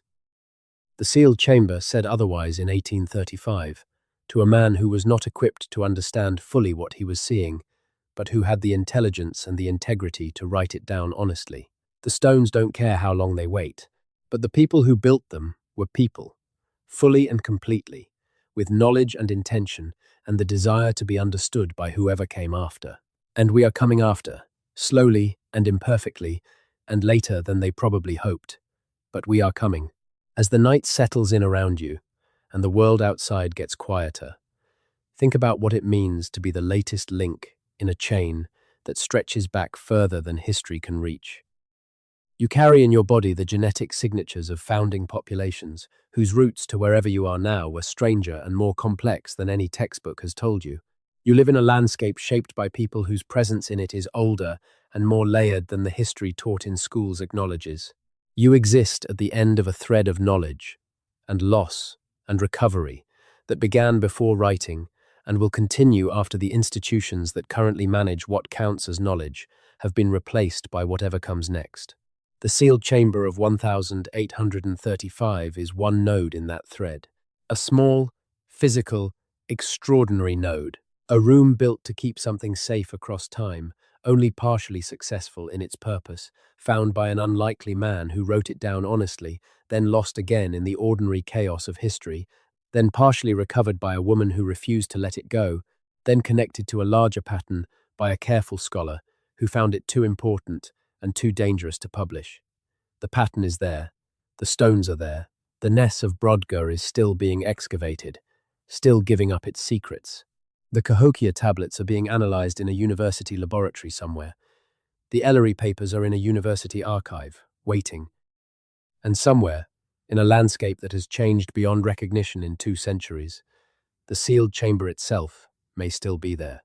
Under the ground, under the fields and roads and suburbs that have been layered over the Ohio Territory since 1835, the fitted stones, the corbelled ceiling, the symbols on the wall, empty now of what it held, but not empty of what it was. A room built by people who knew something, who wanted that something to last, who built it into stone as carefully as they could and sealed it against time and trusted that eventually someone would come who could understand. We have not understood yet. Not fully, not in the way they intended. But we are closer than we were. We are asking the right questions. We are following the right threads. In the long patience of stones, that is enough for now. Rest. Let these threads settle in the quiet part of your mind, the part that works on things while you sleep and sometimes gives you the answer in the morning. The chamber has waited nearly 200 years. It can wait a little longer. And so can we. The world is full of sealed rooms. Some of them are in the earth. Some of them are in archives and libraries and private collections. Some of them are in the structures of the disciplines that manage what counts as knowledge. They are all waiting to be opened. Sleep now. Tomorrow the work continues. If this journey has meant something to you tonight, a gentle tap on the like is a small thing that helps more than you might imagine. And if you want to keep exploring these quiet, deep corners of the world's forgotten history, subscribe and come back. Leave a comment if you'd like. Wherever in the world you are, whatever time it is there. I always read them. Someone in Orkney, someone in Ohio, someone in a place that sits above the very ground these stories come from. All of us connected in the dark, listening to the past. Rest well. The stones are patient. So are we. But we are not done yet. Because the story of the sealed chamber of 1835 does not exist in isolation. It sits at the center of a web that stretches across centuries and continents, and pulling any single thread of that web eventually leads you back to the chamber and to the question that Josiah Whitmore could not answer, and that we have been slowly, imperfectly, inadequately trying to answer ever since. Who built it? Not in the sense of which named culture or civilization should be given credit, but in the deeper sense, what kind of people were they? What did they know? How did they come to know it? And what were they trying to preserve? These are not antiquarian questions. They are questions about the full range of human capability. They are questions about what humanity has been able to do and think and build and encode when the conditions were right, and the suppression of the evidence that might answer them is not just a scholarly controversy. It is a restriction on our understanding of ourselves. So let's go deeper. Let's follow the threads that lead away from the chamber in all directions and see where they take us. The Ohio River Valley in the centuries before European contact was one of the most culturally complex regions in the pre-Columbian Americas. This is not a controversial statement. The archaeological evidence for it is extensive and largely accepted even by mainstream scholarship, even if the full implications of that complexity have not been drawn out. The Hopewell culture, which we have already discussed in the context of the Newark earthworks, represents only one phase of a much longer sequence of cultural development in the region. Before the Hopewell, there were the Adena, and before the Adena, there were earlier unnamed or incompletely named traditions stretching back into periods that the archaeological record documents only sparsely and that mainstream scholarship has not fully characterized. The Adena culture, which preceded the Hopewell and in some areas overlapped with the earliest Hopewell development, is known primarily from its burial mounds, small conical earthworks that dot the landscape of the Ohio River Valley and the surrounding region. The Adena buried their dead with care and with accompanying objects of considerable craftsmanship. They worked copper, they worked stone.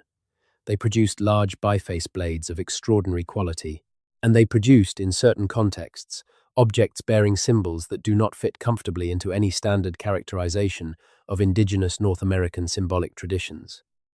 One of the most famous of these objects is the Adena tablet, found in an Adena mound in Ross County, Ohio in 1901. The tablet is a flat piece of sandstone, roughly 10 inches long and 6 inches wide, incised on one face with a raptor figure of remarkable quality, with wings spread in a stylized pattern that includes geometric details of considerable complexity. Around the central figure, there are additional incised marks. The raptor itself is usually interpreted as a falcon or hawk, a bird of considerable symbolic importance across many North American cultures. The geometric details have been described as decorative. But several researchers, working outside the mainstream, have noted that certain of the incised marks around the central figure do not read as purely decorative. They appear rule-governed. They appear to follow conventions. They appear, in short, to be doing something more specific than decoration. Nobody has been willing to say, in a major institutional publication, what that more specific thing might be.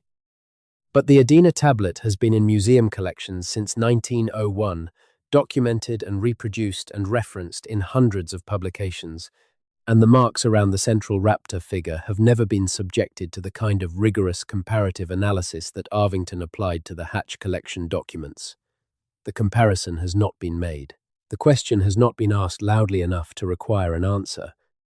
There is a name that comes up repeatedly in the accounts of the early 19th century mound explorations in Ohio and the surrounding region, a name that has been mostly forgotten by mainstream history, but that appears in enough different primary sources to establish beyond reasonable doubt that the person was real and was doing something significant. The name is Silas Crabtree. He appears in the journals of at least 4 different early mound explorers, including one account that dates to 1,827 8 years before the sealed chamber discovery. He is described in various accounts as a man of unusual learning, as someone who had spent time in Europe and in the Caribbean, as someone who spoke several languages, including, according to one account, an unspecified Native American language of some complexity. What he appears to have been doing, across several decades of activity in the Ohio Territory, is the same thing that Margaret Ellery would attempt a century later, but with access to sources and informants that Ellery could never have reached. He was collecting. He was comparing. He was tracing the connections between what he found in the Ohio mounds and what he knew from other traditions. He published nothing. He seems to have made a deliberate choice not to publish. One of the journal accounts that mentions him quotes him as saying, in the early 1830s, that what he had found was not yet ready to be seen by those who would use it badly. He seems to have believed that the evidence he had accumulated pointed to a history of the continent that would be weaponized rather than respected if released in the political climate of Jacksonian America, when Indian removal was national policy and the intellectual framework supporting it was at the height of its influence. He was not wrong about the danger. He was perhaps wrong about whether silence was the appropriate response. What happened to his collection? What happened to the documents and objects he accumulated over decades of systematic work? Nobody knows. He appears to have died sometime in the late 1840s or early 1850s. No estate inventory. No identified heirs. No institution that holds his papers. He simply disappears from the record, as so many of the people in this story do, at the moment when their collected knowledge might have mattered most. But he was real. And he was looking at the same things that Whitmore found in 1835, from a different angle and with more preparation. And whatever he concluded it was something the world of his time was not ready to receive.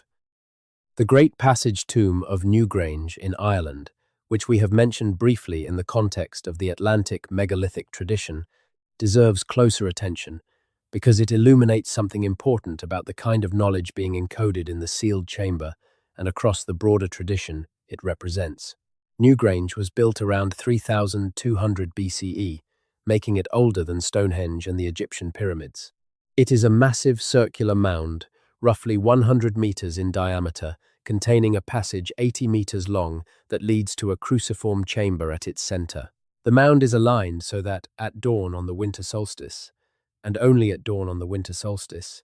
Sunlight enters the passage through a small aperture above the entrance and travels the full length of the passage to illuminate the chamber for approximately 17 minutes. The precision of this alignment is extraordinary.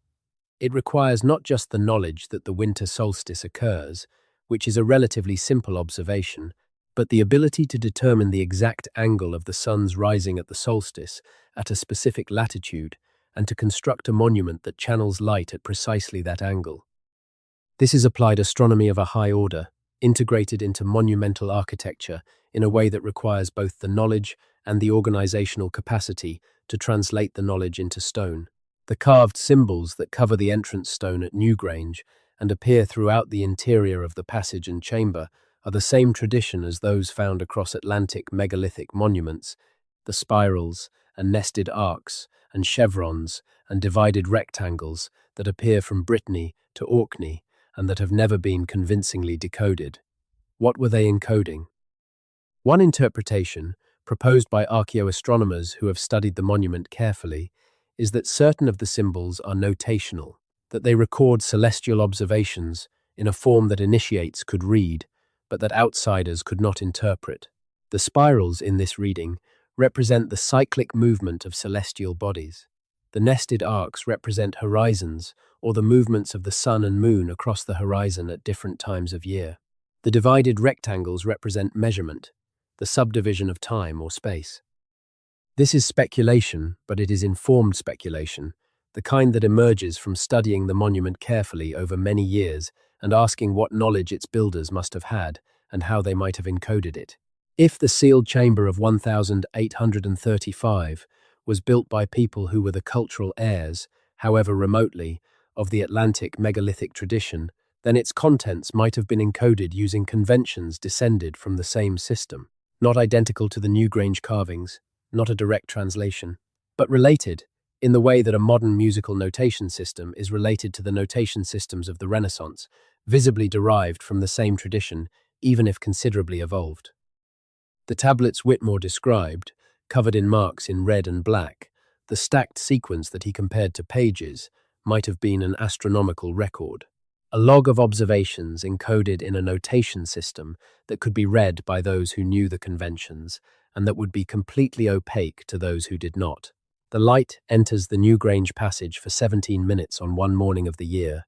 The knowledge of how to build that passage, the knowledge of how to read what it reveals, was not written down in any form we have recovered. But the passage itself encodes that knowledge in stone, in the relationship between the aperture and the chamber and the angle of the winter solstice sunrise at that latitude. The sealed chamber of 1835 may have been a different kind of encoding, more flexible, more portable, but serving the same fundamental purpose, keeping knowledge safe across time, by putting it somewhere time could not easily reach, and in a form that those who needed it could recover.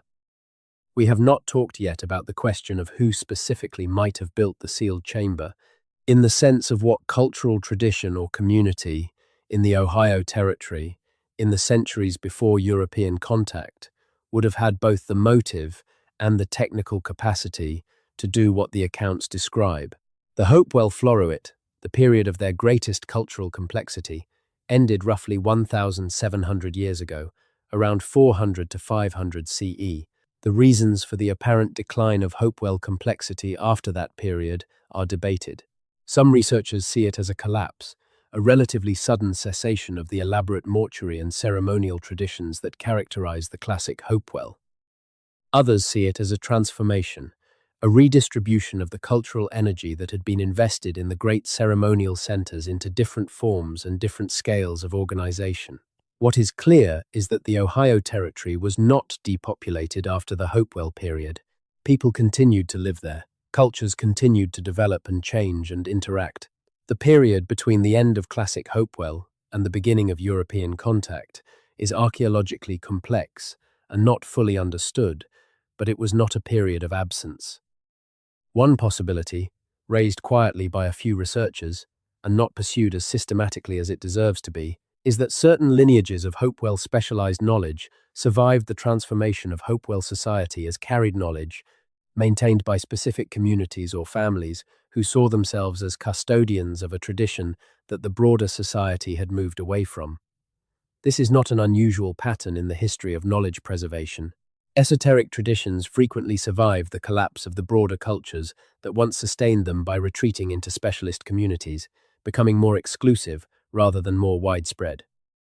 If this happened in the Ohio Territory after the classic Hopewell period, then the sealed chamber might represent a very late phase of that carried tradition, an attempt by a small community of custodians, perhaps feeling the pressure of their own diminishment, to preserve in a sealed physical form what they could no longer guarantee would survive in living transmission. The date of the chamber's construction, unknowable from the accounts we have, is a crucial missing piece. But the physical condition of the objects inside it, as described by Whitmore and the other accounts, the darkening of the tablets, the hardening of the seal on the central vessel, the general appearance of great age, suggests a construction well before the 19th century. Whether it was constructed centuries before European contact or within the historical period, whether its builders knew about European expansion or were sealing against a threat they could feel but not name, we cannot say. What we can say is that the care of its construction matches the care of its contents. These were not people doing something hastily or in desperation. They were people doing something deliberately and with full awareness of what they were doing and why. They expected the chamber to last. They expected it to be found. They did not expect the people who found it to be unable to read what was inside. That last expectation was the one that was disappointed. Let's talk about Cahokia, more specifically, because the city and its abandonment are directly relevant to the question of what happened to the carriers of this tradition, and why a sealed archive might have seemed necessary in the centuries before European contact. Cahokia, at its peak, around 1050 to 1150 CE, was by any measure one of the great cities of the medieval world. Its population estimates range from 10,000 to 20,000 people in the city itself, with a much larger dependent population in the surrounding settlements and agricultural hinterland. Monk's Mound, the central earthwork, rises to a height of roughly 100 feet and covers an area at its base larger than the footprint of any European cathedral of the same period. The city was organized around a precise cosmological plan. The central axis of the city is oriented astronomically, and a large post-circle, which archaeologists call Woodhenge, was used to track the solar calendar with considerable precision. The planning and construction of the city required the same combination of astronomical knowledge, organizational capacity, and architectural precision that characterizes the earlier Hopewell monuments. Cahokia was not a continuation of the Hopewell tradition in any simple sense. Several centuries and considerable cultural transformation separate the two. But the Mississippian culture that built Cahokia was clearly the heir to a long tradition of mound building, astronomical observation, and ceremonial organization that stretched back through the Hopewell to the Adena and beyond. The forms changed. The underlying knowledge, or at least some portion of it, continued. Cahokia was abandoned roughly 200 years before European contact. The reasons are genuinely uncertain. Climate records from the period show a prolonged drought that would have stressed the agricultural system on which the city depended. There is evidence of social unrest and possible violence in certain periods of the city's history. There is evidence of rapid population decline in the decades leading up to abandonment.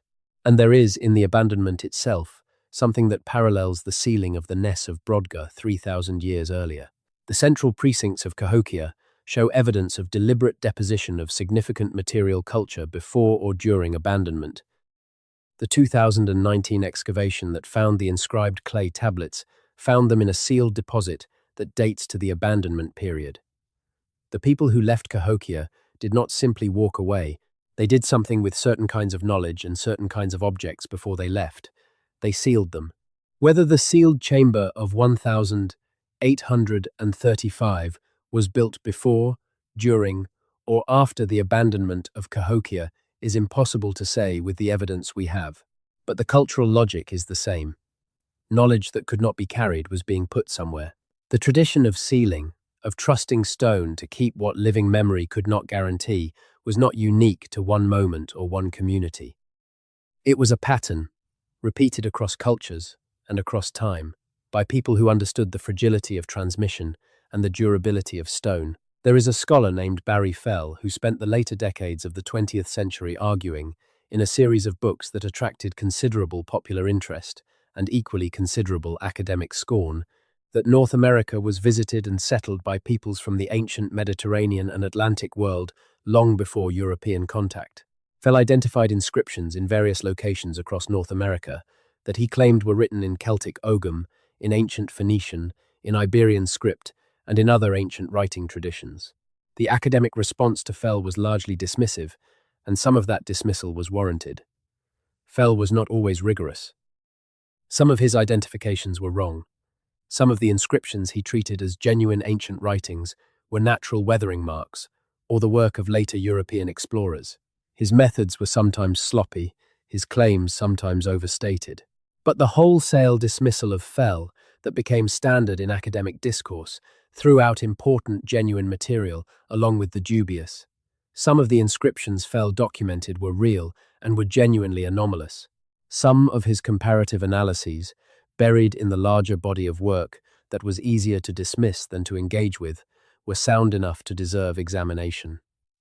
The Ogham script is an interesting case. Ogham is an early medieval Irish writing system, consisting of marks made along a central stem line, either carved into stone or scratched into other materials. It dates, in the Irish record, to roughly the 4th century CE, though some scholars have argued for an older origin.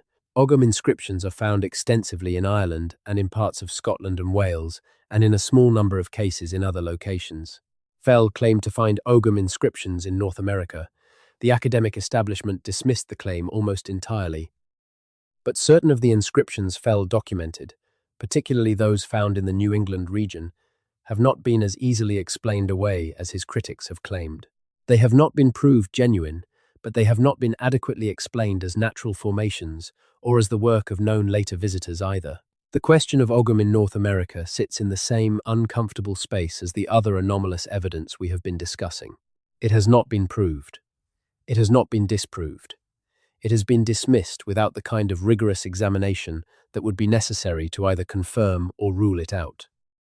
And the dismissal has been maintained long enough that it has taken on the character of settled fact, when in reality it is the character of an undecided question that nobody in the mainstream is willing to examine. The Ogham connection is relevant to the 1835 chamber, because Ogham, whatever its origins, belongs to the same broader Atlantic tradition as the megalithic passage tomb script and the other symbol traditions we have been discussing. If there is a relationship between the Atlantic European symbol tradition and the North American interior symbol tradition, as the Arvington analysis suggests, then finding Ogham in North America would be exactly what you would expect.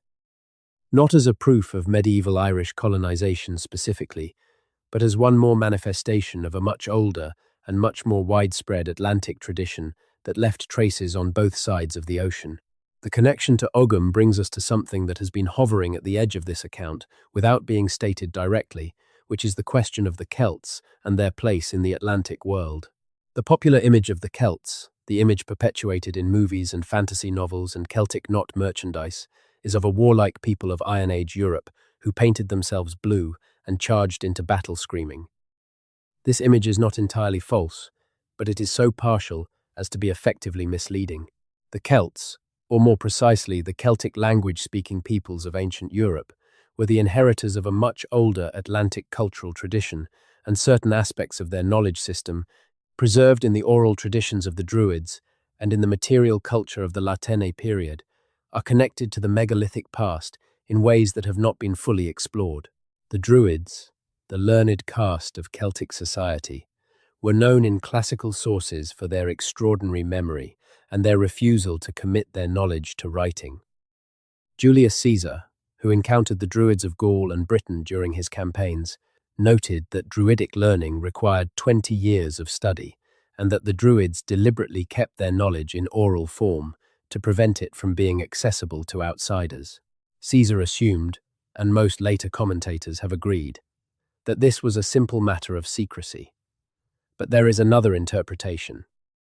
The Druids may have been the last living practitioners of a tradition of oral transmission that was ancient even in their time, a tradition that had developed across the Neolithic period, when the Atlantic megalithic cultures were at their peak and that had survived, in degraded and transformed form, into the Celtic Iron Age. Their refusal to write was not simply secrecy. It was the continuation of a practice of preserving knowledge in forms that could not be captured or distorted by outsiders, forms that required the living presence of a trained practitioner to transmit. The problem with this tradition, of course, is exactly the problem that motivated the sealing of the Ness of Brodgun and the building of the sealed chamber of 1835. It depends on the survival of the practitioners. When the practitioners are gone, the knowledge goes with them, unless it has been encoded somewhere more durable than living memory. The sealed chamber, in this reading, was exactly what the Druids refused to create, a physical record. But it was created by people who, unlike the Druids, had decided that the risk of physical encoding was preferable to the certainty of total loss. They were willing to accept the risk that the wrong people might find the record and not be able to read it, or might find it and destroy it, in exchange for the possibility that the right people might find it and understand. They were right to think the record was needed. The knowledge did not survive in living transmission. Whatever community built the chamber and maintained the tradition it represented, that community did not survive into the historical period in any identifiable form. But they were wrong about the right people finding it. Josiah Whitmore was not the wrong person exactly. He was an honest man who wrote honestly, but he was not equipped to read what he found. Let's go back to Scotland, because there is a specific tradition there that connects more directly to the 1835 chamber than anything we have discussed so far. And that has been even more thoroughly suppressed and marginalized than the more famous anomalous evidence. In the Scottish Highlands, particularly in the Western Islands and the areas around the Great Glen, there is a tradition of what scholars of Scottish folklore call carved stone men, or sometimes hidden writings, a tradition of deliberately placed inscribed stones or rock faces that were said to contain knowledge in a form that only the appropriately trained could read. This tradition is documented in a handful of 18th and 19th century Highland folklore collections and in several private manuscripts held in Scottish institutions that have not been systematically studied. The tradition holds that these inscribed surfaces were not put there by any historical people known to the Highlanders of the 18th century. They were attributed to an older time, to the time before the Gaels, and they were described as containing knowledge that had been placed there specifically to survive the loss of the people who created them. One manuscript, held in the archives of a Highland Historical Society and dating to the mid-18th century, contains a description of a specific carved rock face in a location that is described with enough geographic detail to be identifiable, in principle, by someone who knew the region well. The manuscript describes the markings on the rock as being in a sequence, arranged in rows, covering a surface roughly 8 feet high and 12 feet wide, and containing symbols that the manuscript's author had never seen before, and that local tradition held had been placed there by the people who built the great chambered cairns of the region. The manuscript's author made drawings.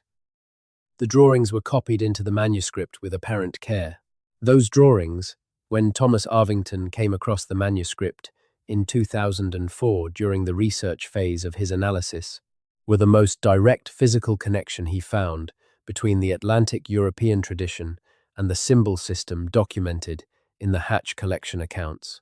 Not a relationship inferred from structural features and sign form frequency, a visual connection clear enough that he described it, in the private notes he shared with one colleague, as the most frightening thing he had ever seen in an archive. Frightening because it was so direct. Frightening because it meant that the connection was not a matter of deep statistical analysis available only to specialists. Frightening because anyone with the Hatch collection transcriptions and the Scottish manuscript in front of them simultaneously would see what he saw without needing to be told what to look for. He did not publish the comparison. The Scottish manuscript is in a Highland archive that is not widely known. The Hatch collection is in a university library in New England. The chance of anyone making the connection without being specifically directed toward it was small. He chose, for reasons he has not fully explained, to keep the comparison private for the time being. But it exists. The connection is documented. The two traditions, separated by an ocean, share specific sign forms and structural conventions with sufficient specificity that the comparison cannot be explained by coincidence. And the Scottish manuscript predates any possible contamination by later knowledge of North American archaeological finds. It was written in the mid-18th century, before systematic archaeological exploration of the Ohio mounds had even begun.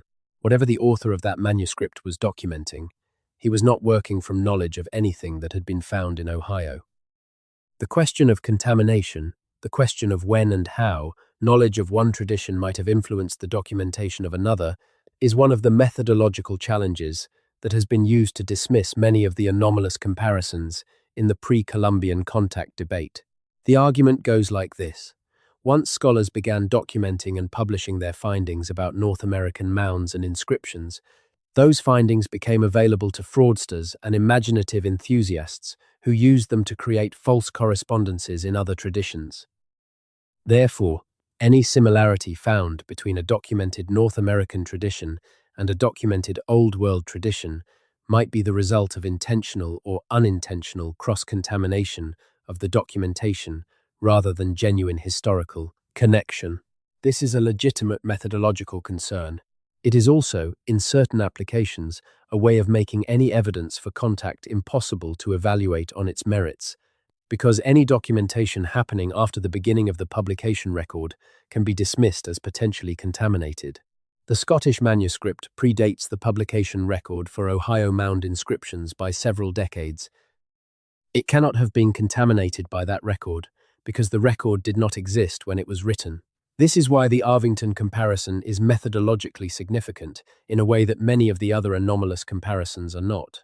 It involves evidence that is temporally prior to the period of possible contamination. Similarly, the Whitmore Journal was written before the systematic publication of any comparative studies of North American mound inscriptions. Whitmore had no access to material that would have told him to look for Atlantic European connections. His observation that the bones were arranged in a manner resembling a Welsh megalithic burial based on a childhood memory of a book was not the result of scholarly contamination. It was a naive observation by an untrained observer who happened to have a relevant piece of visual memory. The naive quality of the observation is actually its strength. A fraudster, or an enthusiast, would have made a more elaborate and more specific claim. Whitmore simply noted a resemblance that he could not account for and moved on.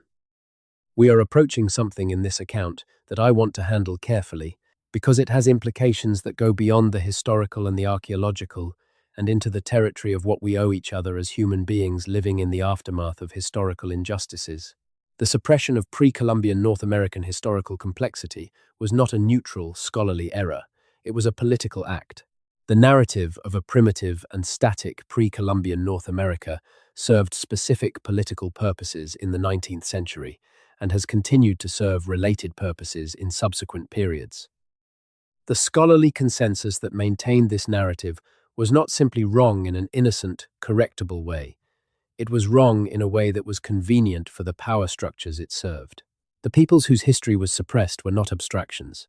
They were the descendants of the people who built the sealed chamber and the Newark earthworks and the Cahokia city, and they were being systematically dispossessed of their land, their culture, their languages, and in many cases their lives, at precisely the moment when the academic establishment was encoding the narrative of their ancestors' primitiveness into the foundations of the discipline.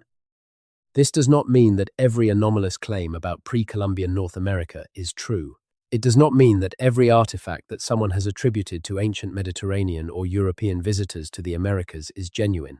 The history of this field is full of fraud and wishful thinking and confirmation bias, and the appropriate response to that history is rigorous, careful, evidence-based evaluation of each specific claim on its own merits. But it does mean that the prior commitment to the existing narrative, the commitment that has shaped what questions get asked and what evidence gets examined and what conclusions get published, is not a neutral commitment. It is a politically inflected commitment, and its political inflection runs in a specific direction, toward the diminishment of pre-Columbian North American civilizational achievement and toward the maintenance of a narrative that continues to have consequences for how indigenous North American peoples are seen and treated in the project. Present. The sealed chamber of 1835 is not just an interesting archaeological mystery. It is a piece of evidence for a history that was denied and suppressed for reasons that were and remain unjust. Recovering it, taking it seriously, following the threads it leads to wherever they go, is not just good scholarship. It is a form of justice, however delayed and inadequate. In the oral traditions of the Haudenosaunee, the people of the Iroquois Confederacy, there is an account of the founding of the Confederacy itself that contains elements that have puzzled historians and anthropologists for generations. The founding is attributed to two figures, the Peacemaker and Hiawatha, who traveled across the territory of the five original nations, the Mohawk, Oneida, Onondaga, Cayuga, and Seneca, persuading each to lay down their weapons and join a council of mutual governance.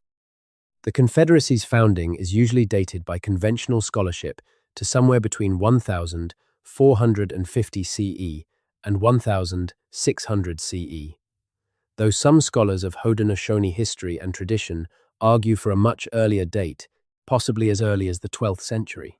What is interesting for our purposes is an element of the founding story that tends to be overlooked in popular retellings. The Peacemaker, in the oral tradition, did not simply argue for peace with words. He used symbols. He used a system of encoding the agreements and principles of the Confederacy in physical form on belts of wampum that could be read by those who knew the conventions. The wampum belt tradition of the Haudenosaunee is one of the most sophisticated systems of encoded knowledge in North American cultural history. The belts are not decorative. They are mnemonic devices, constitutional documents, records of agreements and treaties and histories, encoded in the patterns of purple and white shell beads, woven into the belts, according to conventions that require training to read, and that encode far more specific and complex information than their physical simplicity suggests. The wampum belt tradition has been dismissed by mainstream scholarship as a form of pictographic aid memoir rather than as a genuine writing system.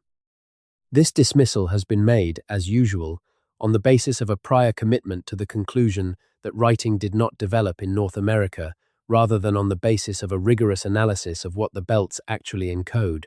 Those who have studied the belts most carefully, including scholars working within Haudenosaunee communities themselves, have consistently argued that the dismissal is wrong. The belts encode specific language. They record specific agreements in forms that trained readers can recover with a degree of specificity that goes well beyond pictographic representation. They are a writing system, functioning within a different physical medium and according to different conventions than any Old World system, but serving the same fundamental function, the durable encoding of language in a form that can be recovered by trained readers. The Peacemaker's use of symbols, according to the oral tradition, was not an innovation. He was applying a system that already existed, adapting it to the specific needs of the Confederacy's founding. The question of where that existing system came from, how old it was, what tradition it descended from, is not one that mainstream scholarship has pursued with any seriousness.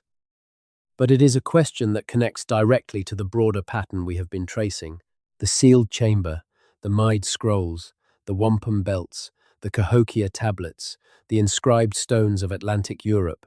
All of these are manifestations of a human impulse to make knowledge durable, to encode it in something that lasts, to send it forward across time to people you will never meet. And the specific traditions they belong to, the specific conventions and sign forms and structural features they use, suggest connections that go deeper than parallel, independent invention. There is a coastline in Wales called the Pembrokeshire Coast, and it is one of the most beautiful and least visited stretches of Atlantic shoreline in the British Isles. The cliffs are old, Precambrian rock, among the oldest exposed stone in Europe. They have been shaped by the Atlantic since the last ice age, and the communities that have lived along them have been looking out at the Western Ocean for as long as human beings have been in Wales. In certain locations along this coast, carved into rock faces that are partially obscured by vegetation and accessible only at low tide, there are marks. Old marks, worn by centuries of weathering, but still legible enough to distinguish from natural patterning. They have been documented in a number of local, historical, and archaeological studies over the past century and a half, and they have consistently been noted as unusual without being adequately characterized or explained. A researcher named Erles Morgan, working in the 1970s and 1980s, did the most systematic documentation of these coastal Welsh carvings. She was a Welsh language schoolteacher in her day job and an obsessive rock art recorder in what little spare time she had. She walked the coastlines on weekends and school holidays for more than 15 years, making rubbings and photographs and sketches and notes. She compiled everything into a manuscript that she submitted to a regional archaeological journal in 1988, and that was rejected. Her daughter donated the manuscript and the accompanying documentation to the library of a Welsh university in 2003 after Ellis Morgan died. The manuscript has not been published.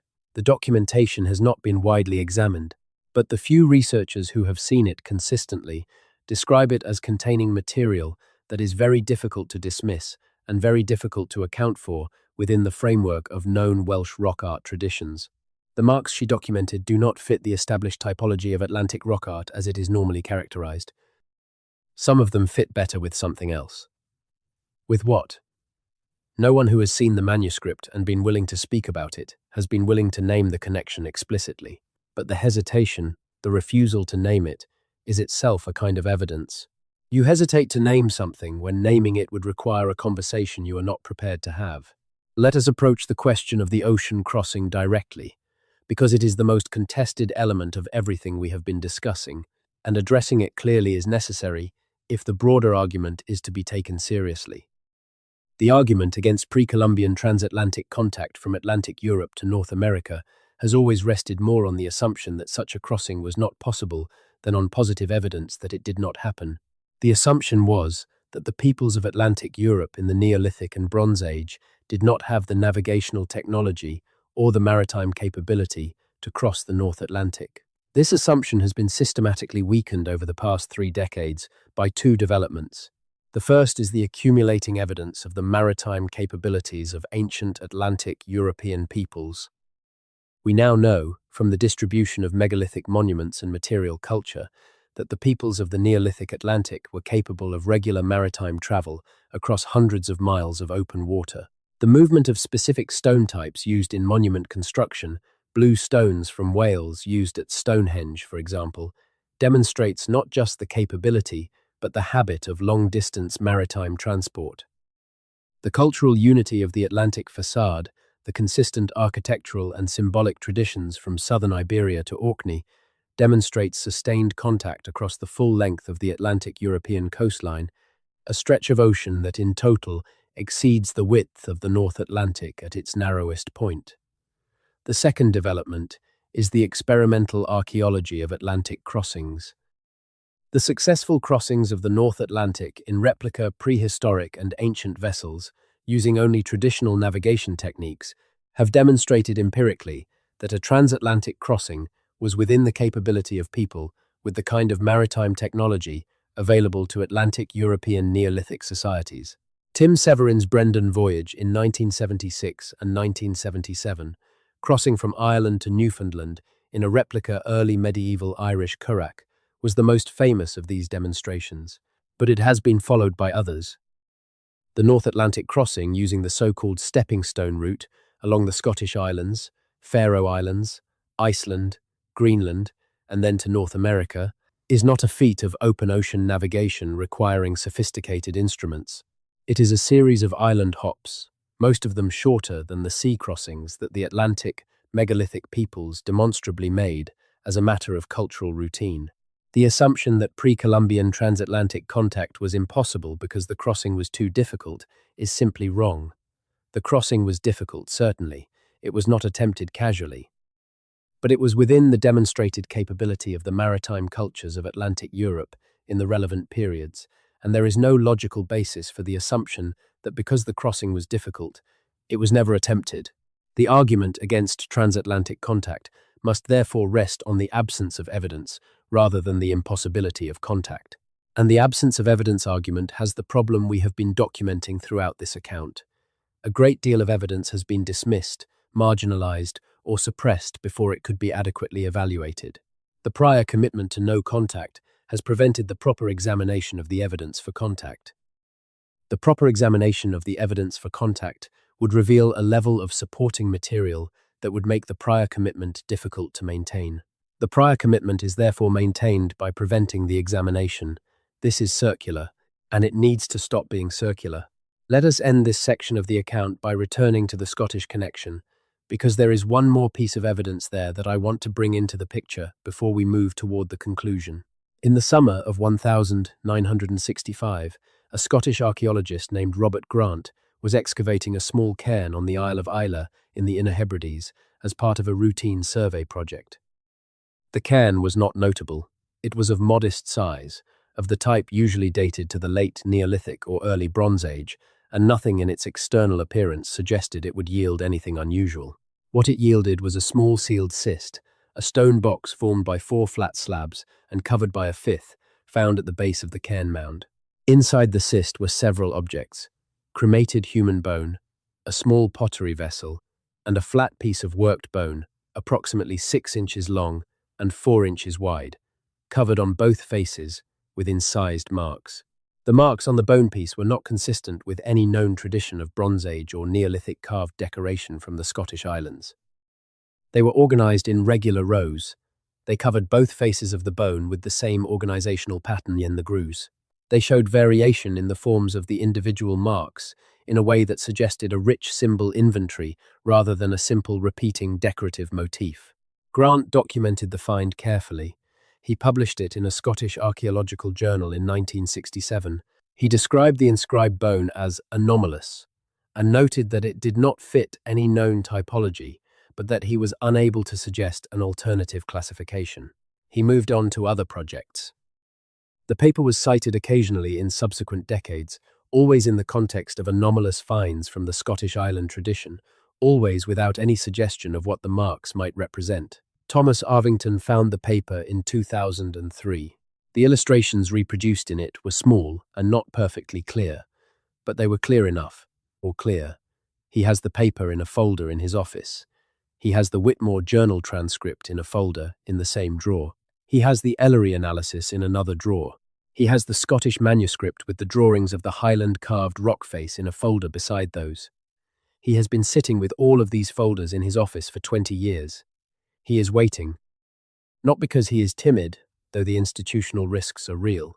He is waiting because he wants to be certain, because the claim is large enough that he wants the evidence to be undeniable before he makes it. Because he has seen what happened to Margaret Ellery, and to Caleb Atwater, and to Barry Fell, and to everyone else who brought anomalous pre-Columbian evidence into public discussion before the evidentiary base was strong enough to withstand the initial assault. He is building that evidentiary base, piece by piece, in the folders in his desk.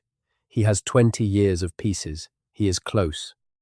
And when he publishes, if the institutional courage can be found for the kind of conversation the evidence demands, the sealed chamber of 1835 will be at the center of the account. The thread that connects everything in this account, from the fitting stones of the chamber floor to the Newgrange solstice light, to the Haudenosaunee wampum belts, to the Ness of Brodgar, to the tablets in the Smithsonian and the manuscript in the Highland Archive, and the bone piece from Islay, is not a conspiracy. It is not a secret society. It is not a single line of transmission that can be plotted on a map and followed from origin to end. It is something more interesting and more true than any of those things. It is the human impulse to preserve knowledge against time, expressed in different ways by different peoples in different periods, connected not by a single tradition, but by the common recognition that living memory is fragile and stone is patient. The people who built the sealed chamber knew their living memory was at risk. They did what people do when they know that. They put the knowledge somewhere that the ordinary risks of transmission could not reach. They built to last. The knowledge did not survive. The chamber survived. And in the gap between what the chamber was meant to preserve and what it actually preserved, there is the space where this entire story lives. What do we owe the people who built it? We owe them the attempt to understand. We owe them the refusal to accept the suppression of the evidence they left behind. We owe them the willingness to ask, with all the rigor and honesty we can bring to it, who they were, what they knew, and how they came to know it. We owe them the recovery of their history from the people who decided it was inconvenient. That recovery is incomplete. It may never be complete, but it is underway in the fragments and accounts and analyses and manuscripts and folders in offices that we have been tracking through this account. The thread runs forward from 1835 through the Hatch collection and Margaret Ellery's work and Thomas Arvington's analysis and the Highland manuscript and the Isla bone piece, forward to the Cahokia tablets being analyzed in a university laboratory right now. Someone is looking at those tablets. Someone is counting their signs and mapping their structures and running comparisons. Someone may, perhaps soon, perhaps not so soon, publish a finding that breaks the circle of the prior commitment open. When that happens, the sealed chamber of 1835 will matter. It will be one thread in a web that becomes visible all at once, a pattern that was always there but that required the right combination of evidence and institutional courage and historical moment to be seen clearly. We may be approaching that moment, or we may not. The history of this subject is not a history of steady progress toward revelation. It is a history of cycles, of evidence surfacing and being suppressed, of connections being made and then disconnected, of scholars like Ellery and Atwater and Whitmore himself doing careful work and being dismissed or ignored. But the evidence accumulates regardless. Every piece that is found, every connection that is documented, every careful analysis that is preserved, even if not published, adds to the weight of what the prior commitment has to contain. At some point, the weight becomes too great. At some point, the circle breaks. Let the chamber settle in your mind now. The fitted floor and the corbelled ceiling, and the symbols on the walls, and the tablets arranged upright like pages, and the vessel at the center sealed against time, and the bones in the corner, arranged in a configuration that reminded a frontier land surveyor of something he had seen in a book about Wales. Let it settle. Let the weight of it settle. Not the weight of conspiracy or of secret knowledge or of any of the dramatic framings that this kind of material attracts. The weight of something much simpler and much more true. The weight of people. Human beings who lived and thought and built and worried about the future and wanted what they knew to outlast them. People who looked at the ordinary fragility of living knowledge and decided to do something about it. People who went to extraordinary lengths to send something forward in time to people they would never meet, in the hope that those people would be able to receive it. That hope was disappointed. We can say that plainly. The contents of the chamber did not reach the people who could have read them. The tablets were scattered before anyone who could decode them had a chance to see them whole. Whatever they encoded is, for now, unrecoverable. But the chamber itself is a message, not in the contents it held, but in the fact of its construction, in the care of its building, in the precision of its floor and the patience of its corbelled ceiling, in the deliberateness of everything about it. The message is this: we were here. We knew things. We thought they were worth preserving. We built as well as we could and trusted the future to find us. We found you, Josiah Whitmore wrote, in his stumbling and inadvertent way. He found them. He did not understand them. He wrote honestly about what he could not understand. He preserved what he found, at least for a time, in the ordinary paper of his journal. And now, nearly 2 centuries later, that preservation has led us to this moment, to this account, to the attempt to say, across the accumulated silence of 200 years, we know you were there. We know you built something that mattered. We know that what was inside it mattered. We have not recovered it, but we are trying to understand what it meant. That, perhaps, is the closest thing to reading the message that we can manage for now. It is not nothing. In the long patience of stones, it is not nothing. If this story has traveled with you tonight, has moved through you as you drifted in the dark, something to hold on to when the ordinary noise of the day has finally quieted, then it has done what it was made to do.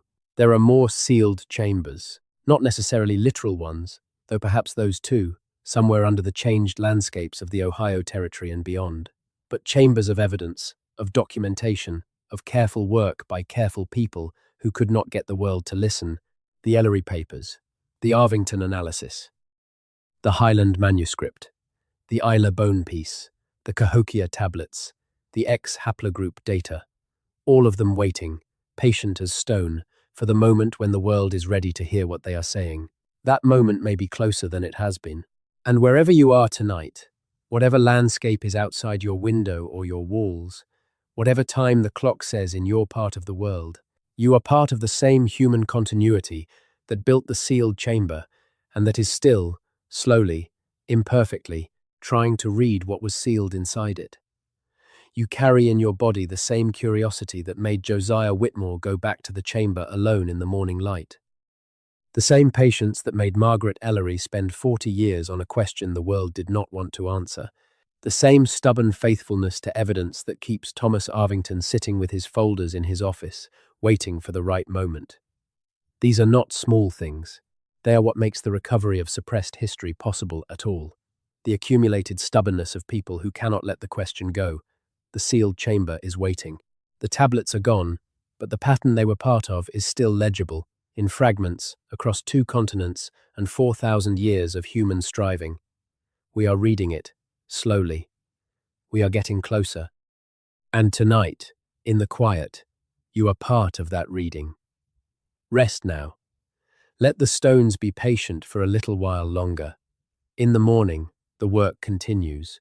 The world is full of things sealed against time, waiting to be found by people capable of understanding them. You are one of those people. Sleep well. But let's not end there, because there is still more of this story to tell, and the later threads, the ones that have emerged in the 21st century, are in some ways the most startling of all. In 2015, a team of researchers at a Canadian university published a linguistic analysis of certain structural features of Algonquian language families that had been noticed but not systematically explored for decades. Algonquian is one of the largest language families in North America, encompassing languages spoken from the Atlantic coast to the Rocky Mountains, from Labrador to the Carolinas.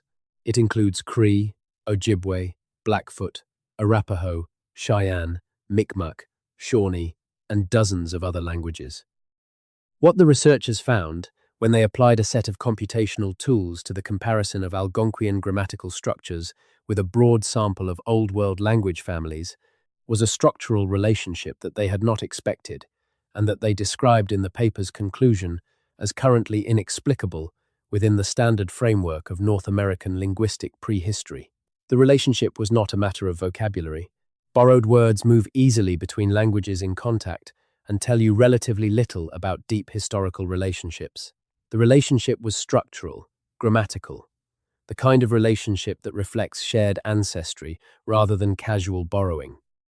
The comparison tradition they found this structural relationship with was one of the most ancient and least understood in European linguistics. The family of languages, sometimes called the pre-Indo-European languages of Atlantic Europe, the languages that were spoken along the Atlantic facade before the Indo-European expansion, of which Basque is the most famous surviving example. Basque is famously the most isolated major language in Europe, unrelated to any other living language family, and a subject of perennial fascination and frustration for linguists. It has been the object of seemingly endless speculation about its origins, ranging from responsible scholarship to fringe claims about Atlantean ancestry. What has been established with reasonable confidence is that Basque is a remnant, a survival of a language type that was once much more widespread along the Atlantic coast of Europe before the Indo-European-speaking farmers and later the Celtic-speaking peoples replaced it.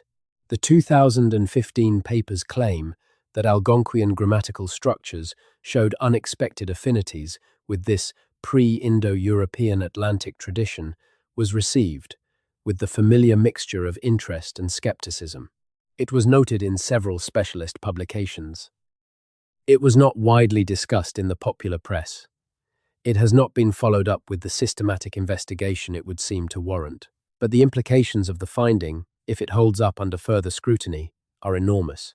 If the structural features of Algonquian grammar reflect a relationship with the pre-Indo-European Atlantic European language tradition, then the linguistic evidence lines up with the genetic evidence, with the archaeological evidence, and with the symbol system evidence to tell the same story. A founding population of Atlantic European origin, present in North America from the earliest period of human habitation of the continent, left traces in the genetics of certain Native American populations, in the material culture and symbolic traditions of the Ohio Valley and Great Lakes region, and in the grammatical structures of one of the largest and most widespread language families on the continent.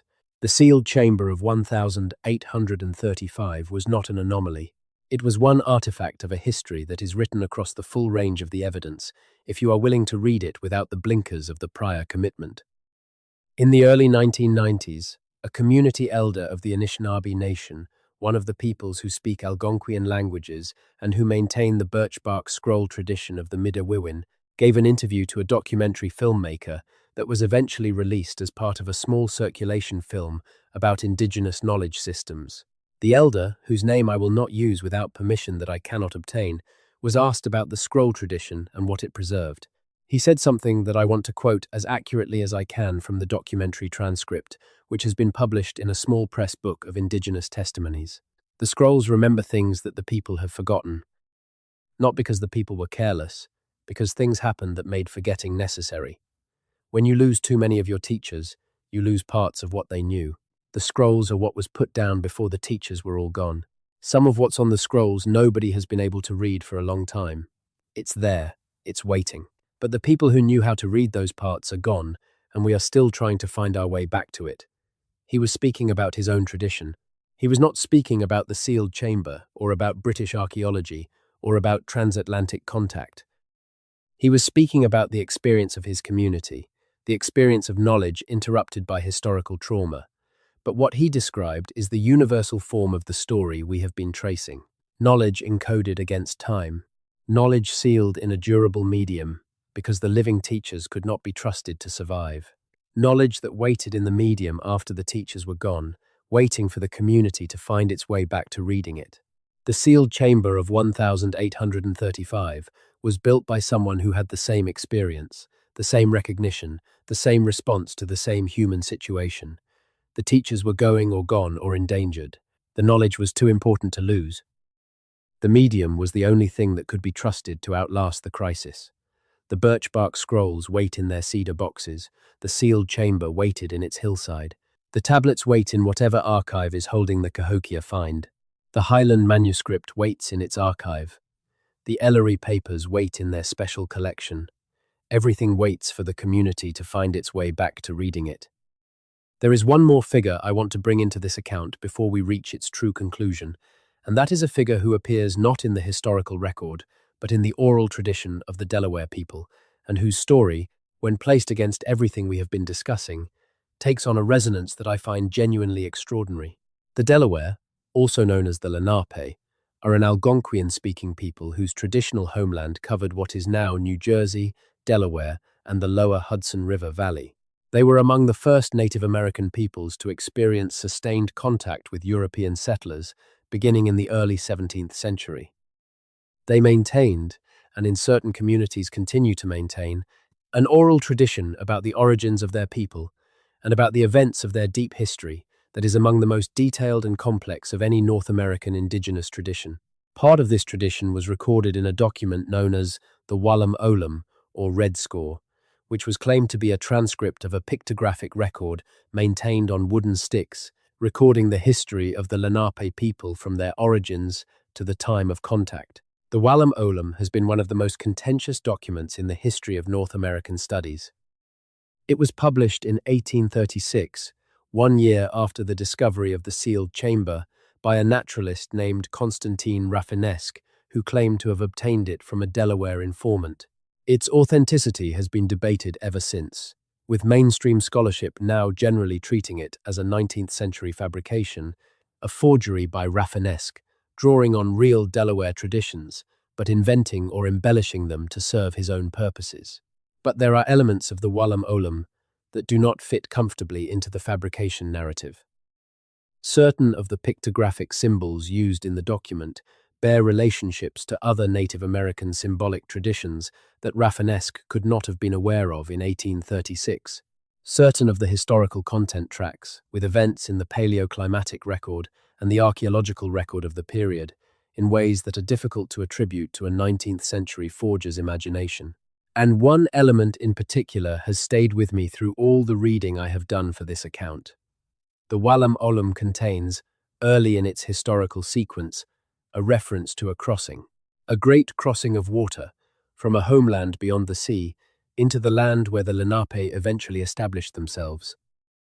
The crossing is described as ancient, older than any remembered time, part of a primordial period when the world was being made.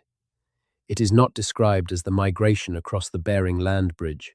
It is described as a crossing from the east, a crossing of the Great Water from a land beyond the eastern horizon. Whether the Wallam Olam is authentic or fabricated, this element was noted by Rafinesque and by several subsequent commentators as unusual, as a tradition that did not fit the expected pattern. It was explained as mythology, as a cosmological narrative of crossing the waters rather than a historical account. That explanation may be correct. But in light of everything we have been discussing, in light of the X haplogroup and the Arvington analysis and the linguistic affinities and the symbol system connections, the tradition of a crossing from the east takes on a different quality. It becomes one more thread in the pattern, one more datum pointing in the same direction. A people who remembered, in the deepest layer of their tradition, that they had come from across the water, not from Asia, from somewhere to the east. The practice of dendrochronology, tree ring dating, has transformed our understanding of the timescales of pre-Columbian construction in North America. Wood preserved in certain contexts, including in sealed chambers where conditions have been favorable, can be dated with remarkable precision. If the sealed chamber of 1835 were to be located today, and if any organic material from its construction could be recovered in datable condition, the date of construction could potentially be established within a few decades. This is one of the most compelling arguments for the continued importance of locating the chamber. A construction date would allow the chamber to be placed in its cultural context with a specificity that the descriptive accounts alone cannot provide.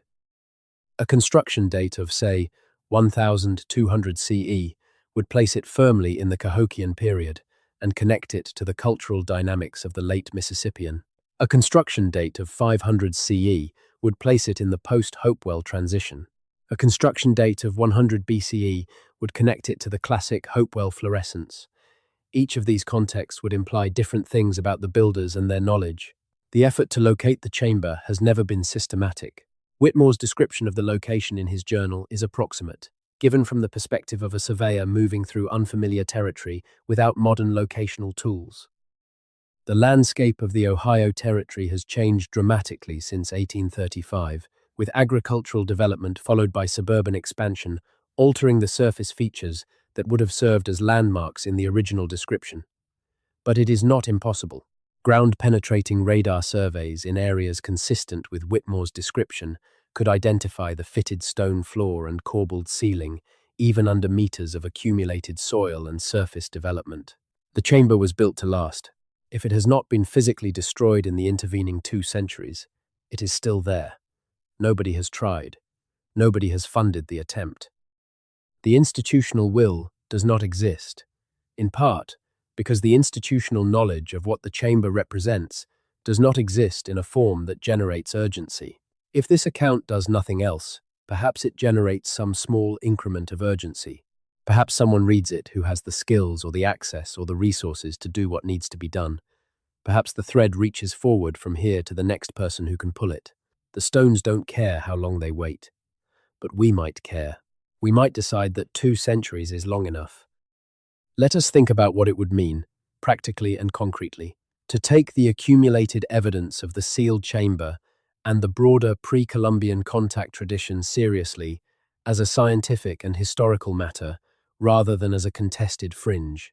It would mean, first, a systematic re-examination of the anomalous materials currently sitting in museum collections and university archives, the objects and documents that have been filed under categories like anomalous or unidentified or context unknown and then largely set aside. There are many of these. The Smithsonian alone has thousands of objects from 19th century mound excavations that have never been subjected to modern analytical techniques. Some of them may be exactly what they appear to be, objects whose characteristics cannot be explained within the framework of known pre-Columbian North American material culture. It would mean a rigorous computational analysis of the symbol traditions documented in the Hatch collection and in related materials, using the tools of modern computational linguistics and mathematical pattern analysis applied to the question of whether the structural relationships Arvington identified between the North American and Atlantic European traditions meet quantitative standards of statistical significance. It would mean a serious multidisciplinary examination of the haplogroup X data and the linguistic affinity data in light of the archaeological and symbol system evidence, looking for the consistent pattern that would emerge if all of these independent lines of evidence are reflecting the same historical reality. It would mean, perhaps most importantly, a fundamental rethinking of what it means to say that writing did not develop in pre-Columbian North America. This claim has been maintained not through rigorous examination of the evidence, but through the prior commitment to the narrative it serves. The evidence for sophisticated symbolic encoding traditions in pre-Columbian North America is extensive, varied, and serious. Dismissing it wholesale requires exactly the kind of prior commitment that disqualifies itself from the status of scientific judgment. None of this is a call to accept without scrutiny every claim that has been made about pre-Columbian contact or pre-Columbian writing traditions. The field is genuinely full of bad evidence and wishful thinking and outright fraud. Rigorous scrutiny is exactly what is needed. But rigorous scrutiny applied honestly, without the blinkers of the prior commitment, looking at the evidence on its merits rather than measuring it against a conclusion already reached. That is the standard. That is what the sealed chamber of 1835 and everything that connects to it deserves. It has not received that standard, not yet.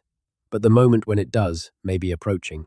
There is something I want to say about the experience of researching and telling this story that is not strictly part of the evidentiary record, but that I think is relevant to how we receive it. Reading through the accounts, from the Whitmore Journal to the Ellery Papers to the Arvington Analysis, there is a consistent emotional quality that runs through all of them. Not excitement exactly, though excitement is part of it. Not triumph, because none of these people achieved the vindication they deserved. Something more complicated. Something closer to what it feels like to stand in front of a locked door that you know something important is behind, holding keys that should work, unable to get anyone with the authority to open the door to take your keys seriously. Margaret Ellery felt it. She described it in a letter to a colleague in 1952 as the peculiar loneliness of being right in a room full of people who have agreed not to look at the evidence. She was not bitter, or at least she did not allow herself to be bitter in her correspondence. She was patient. She was stubborn in the way that only people who know they are right can afford to be stubborn. But the loneliness was real. Thomas Arvington has described something similar in the fragments of private communication that have been shared with people working in this area. He described the experience of having a finding of extraordinary importance and not being able to release it because the institutional structures that would need to receive it are not configured to receive it honestly. Josiah Whitmore felt something else, something raw and more immediate. The confrontation with a reality that his prior understanding of the world had not prepared him for, and the experience of being honest about it in a context where honesty meant writing down something that nobody around him was equipped to take seriously. These emotional registers are part of the evidence, not in the sense that feelings constitute proof, but in the sense that the emotional experiences of the people who have engaged with this material honestly and carefully tell us something about the quality of the evidence they were engaging with. People do not feel the peculiar loneliness Ellery described, or the terrified excitement Arvington described, in response to evidence that is easy to dismiss. Those emotional responses are responses to the experience of being in the presence of something real and significant and not yet fully understood. The sealed chamber of 1835 produced that response in the autumn morning of 1835 in a man who had no reason to expect it and no framework to account for it. It has produced related responses in everyone who has engaged with the evidence honestly in the nearly 2 centuries since. That consistency of response is itself a kind of evidence, of the kind that is hardest to quantify and easiest to dismiss, but that nonetheless matters. We have been talking about the sealed chamber as a mystery, as a piece of suppressed evidence, as a thread in a larger web of anomalous pre-Columbian material. But I want to spend a few moments talking about it as what it was in its most basic and human dimension. A place that someone built. Someone planned it. Someone chose the location, probably for reasons related to the landscape and the orientation of the chamber within it, the direction it faced, the relationship of its entrance to the direction of a particular celestial event. Someone organized the labor of quarrying and transporting and fitting the stones. Someone supervised the construction of the corbelled ceiling, a technically demanding process that requires careful planning and precise execution if the ceiling is not to collapse under the weight of the material above it. Someone made the decision about what to put inside. Someone chose the objects and the tablets and the arrangement of everything within the space. Someone decided on the sealed vessel at the center and what it contained. Someone arranged the bones in the corner with deliberate care. Someone sealed the entrance, made the decision to close it, perhaps performed a ceremony around that closing, a marking of the moment, an acknowledgement of what was being committed to the care of the future. And then they left. They left, knowing that they might never return, knowing that the community that had built the chamber might not persist in a form that would send someone back to open it under the right circumstances, knowing that the people who eventually did open it might not be able to read what was inside. Knowing all of this, and building it anyway, because building it was better than not building it, because something is better than nothing, because the attempt to send the knowledge forward, even against enormous odds, was worth making. That is not a primitive impulse. That is not the act of people who did not understand what they were doing or why. That is the act of people who understood exactly the situation they were in and who responded to it with the full capacity of their intelligence and their care. That is who built the sealed chamber of 1835. Not aliens, not a lost white race, not the mythological construct of 19th century racist archaeology. Human beings, fully and completely human, with the same capacity for forethought and grief and hope and love of knowledge that drives the scholars who have spent their careers trying to recover what the chamber represented. They deserve to be known, not as a mystery, not as an anomaly, not as a problem to be explained within the framework of an existing narrative, but as people, as the builders of something extraordinary, who had reasons for building it that we are still working to understand, and who trusted that eventually the future would be ready to receive what they had to say. We are working on being ready. The window is quiet now. Whatever sounds the world was making have faded to the soft baseline of night, the kind of darkness that allows the mind to let go of the ordinary anchors of the day and drift in wider waters. In those wider waters, the sealed chamber sits at the center of a pattern that spreads in all directions. East to the Atlantic, to the carved stones of Newgrange and the sealed ness of Brodgar, and the marked coast of Wales and the incised bone from Islay. West to Cahokia and Newark and the mounds of the Ohio Valley. North to the birchbark scrolls and the wampum belts. South to the Mississippian ceremonial traditions and the carved copper plates of the southeastern complex. All of it connected. All of it part of the same human story. The story of a civilization, or perhaps more accurately, a civilizational tradition, spread across the North Atlantic in both directions, connected by the ocean that divided later peoples, but that for its original crossers was a highway. That civilization, or tradition, built things that lasted, not always the way they intended them to last. The tablets are gone, the vessel is gone, the carved figures and the stone discs are gone, scattered into the ordinary chaos of history. But the chamber is there, the ness of Brodgar is there, the Newark earthworks are there, the carved stones of Newgrange are there, the birchbark scrolls are there. The pattern is there, once you know how to see it. You know how to see it now. Carry that knowledge gently. It does not need to be carried urgently or loudly. The weight of it is enough without adding the weight of urgency. The stones are patient. The evidence will still be there tomorrow and the day after. But carry it. Let it change how you look at the landscape under your feet and the sky above you, and the human beings around you, and the history that connects all of you to all of this. We are not, any of us, as separate from that long past as the histories we were taught suggested. We are not the culmination of a story that began when Europeans crossed the Atlantic. We are the latest chapter of a story that is vastly older and vastly more complex and vastly more interesting than the textbooks have been willing to admit. The sealed chamber is one small piece of that story.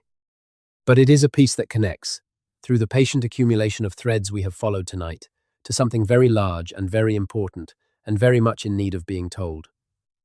Josiah Whitmore told what he could. Margaret Ellery told what she could. Thomas Arvington is waiting to tell what he has found. The elder of the Anishinaabe nation told what he remembered. Donal Rafferty in County Clare is telling what the stones say in his walking of the coastlines. Airlie's Morgan told what she found in her weekends along the Pembrokeshire cliffs. And now I am telling what I can, in this form, in this voice, in the dark, to whoever is listening. The chain of telling continues. Each link adds something. Each link is imperfect, but the chain holds. And somewhere at the other end of it, perhaps sooner than we think, perhaps later, the sealed chamber will finally be found and properly opened, and its contents, if any remnant can be recovered, will be read by people who have the tools and the knowledge and the institutional willingness to understand what they are reading. That moment is worth waiting for. That moment is worth working toward. Tonight, in the quiet, with the stones being patient and the pattern visible to anyone who looks, is as good a place as any to rest and let the work continue in the part of your mind that keeps working even while you sleep. The chamber waits, the tablets wait, wherever they are. The Cahokia tablets are being analyzed right now, in a university laboratory, under lights that are probably burning late. Someone is looking at them with care and rigor, and the full weight of what they might represent pressing quietly on them in the background. We are closer than we have been. Sleep now. In the morning, the work continues, and the story, this long, patient, suppressed and slowly recovering story, moves forward one more day toward the clarity it has always deserved. You were part of tonight. That is not nothing. The stones know, and they are patient. Good night. Before the true quiet comes, there is one final thing worth saying, and it is the most personal thing in this account, which is why I have saved it for the end. Every person who appears in this story, from Josiah Whitmore to Margaret Ellery to Thomas Arvington to Airlie's Morgan to the unnamed elder of the Anishinaabe nation, was motivated by the same thing at the core of their engagement with this material. Not by the desire for fame or for professional advancement, because none of them received those things, and many of them paid a professional cost for their engagement. Not by a desire to prove a theory, because the best of them, the ones whose work holds up under scrutiny, followed the evidence wherever it led, rather than gathering evidence for a predetermined conclusion. They were motivated by the conviction that the truth matters, that knowing as accurately as possible what actually happened in the human past matters, that the suppression of evidence for political or institutional reasons does harm not just to the integrity of the disciplines involved, but to the people whose history is being suppressed. This conviction is not complicated. It is not intellectually sophisticated. It is simply the belief that accuracy about the past is better than inaccuracy, and that the effort to achieve accuracy is worth making, even when the institutional structures that manage knowledge make that effort difficult.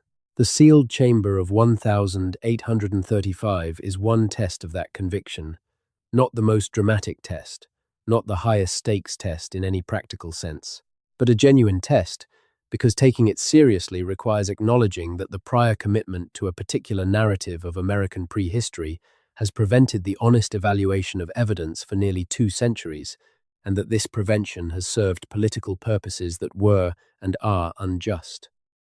That acknowledgement is not comfortable, but it is honest. And honesty, in the long run, is the only foundation on which the recovery of suppressed history can be built. The chamber was sealed against time by people who trusted the future. We are the future they trusted. We owe them the honesty they could not guarantee from the past, but that they hoped the future might offer. That debt is real. Paying it requires nothing more dramatic than looking at the evidence carefully, following the threads wherever they lead, and being willing to say what the evidence shows, even when the institutional frameworks around you are configured to say otherwise. Margaret Ellery was willing. Thomas Arvington is willing, waiting for the right moment. Airlie's Morgan was willing, walking the coastlines in all weathers with her notebook. Donal Rafferty is willing, sitting with his self-published book in a farmhouse in County Clare. The question is whether the institutions that hold the power to amplify these findings will eventually become willing too. History suggests that they will, eventually. Not in response to moral argument, though moral argument matters.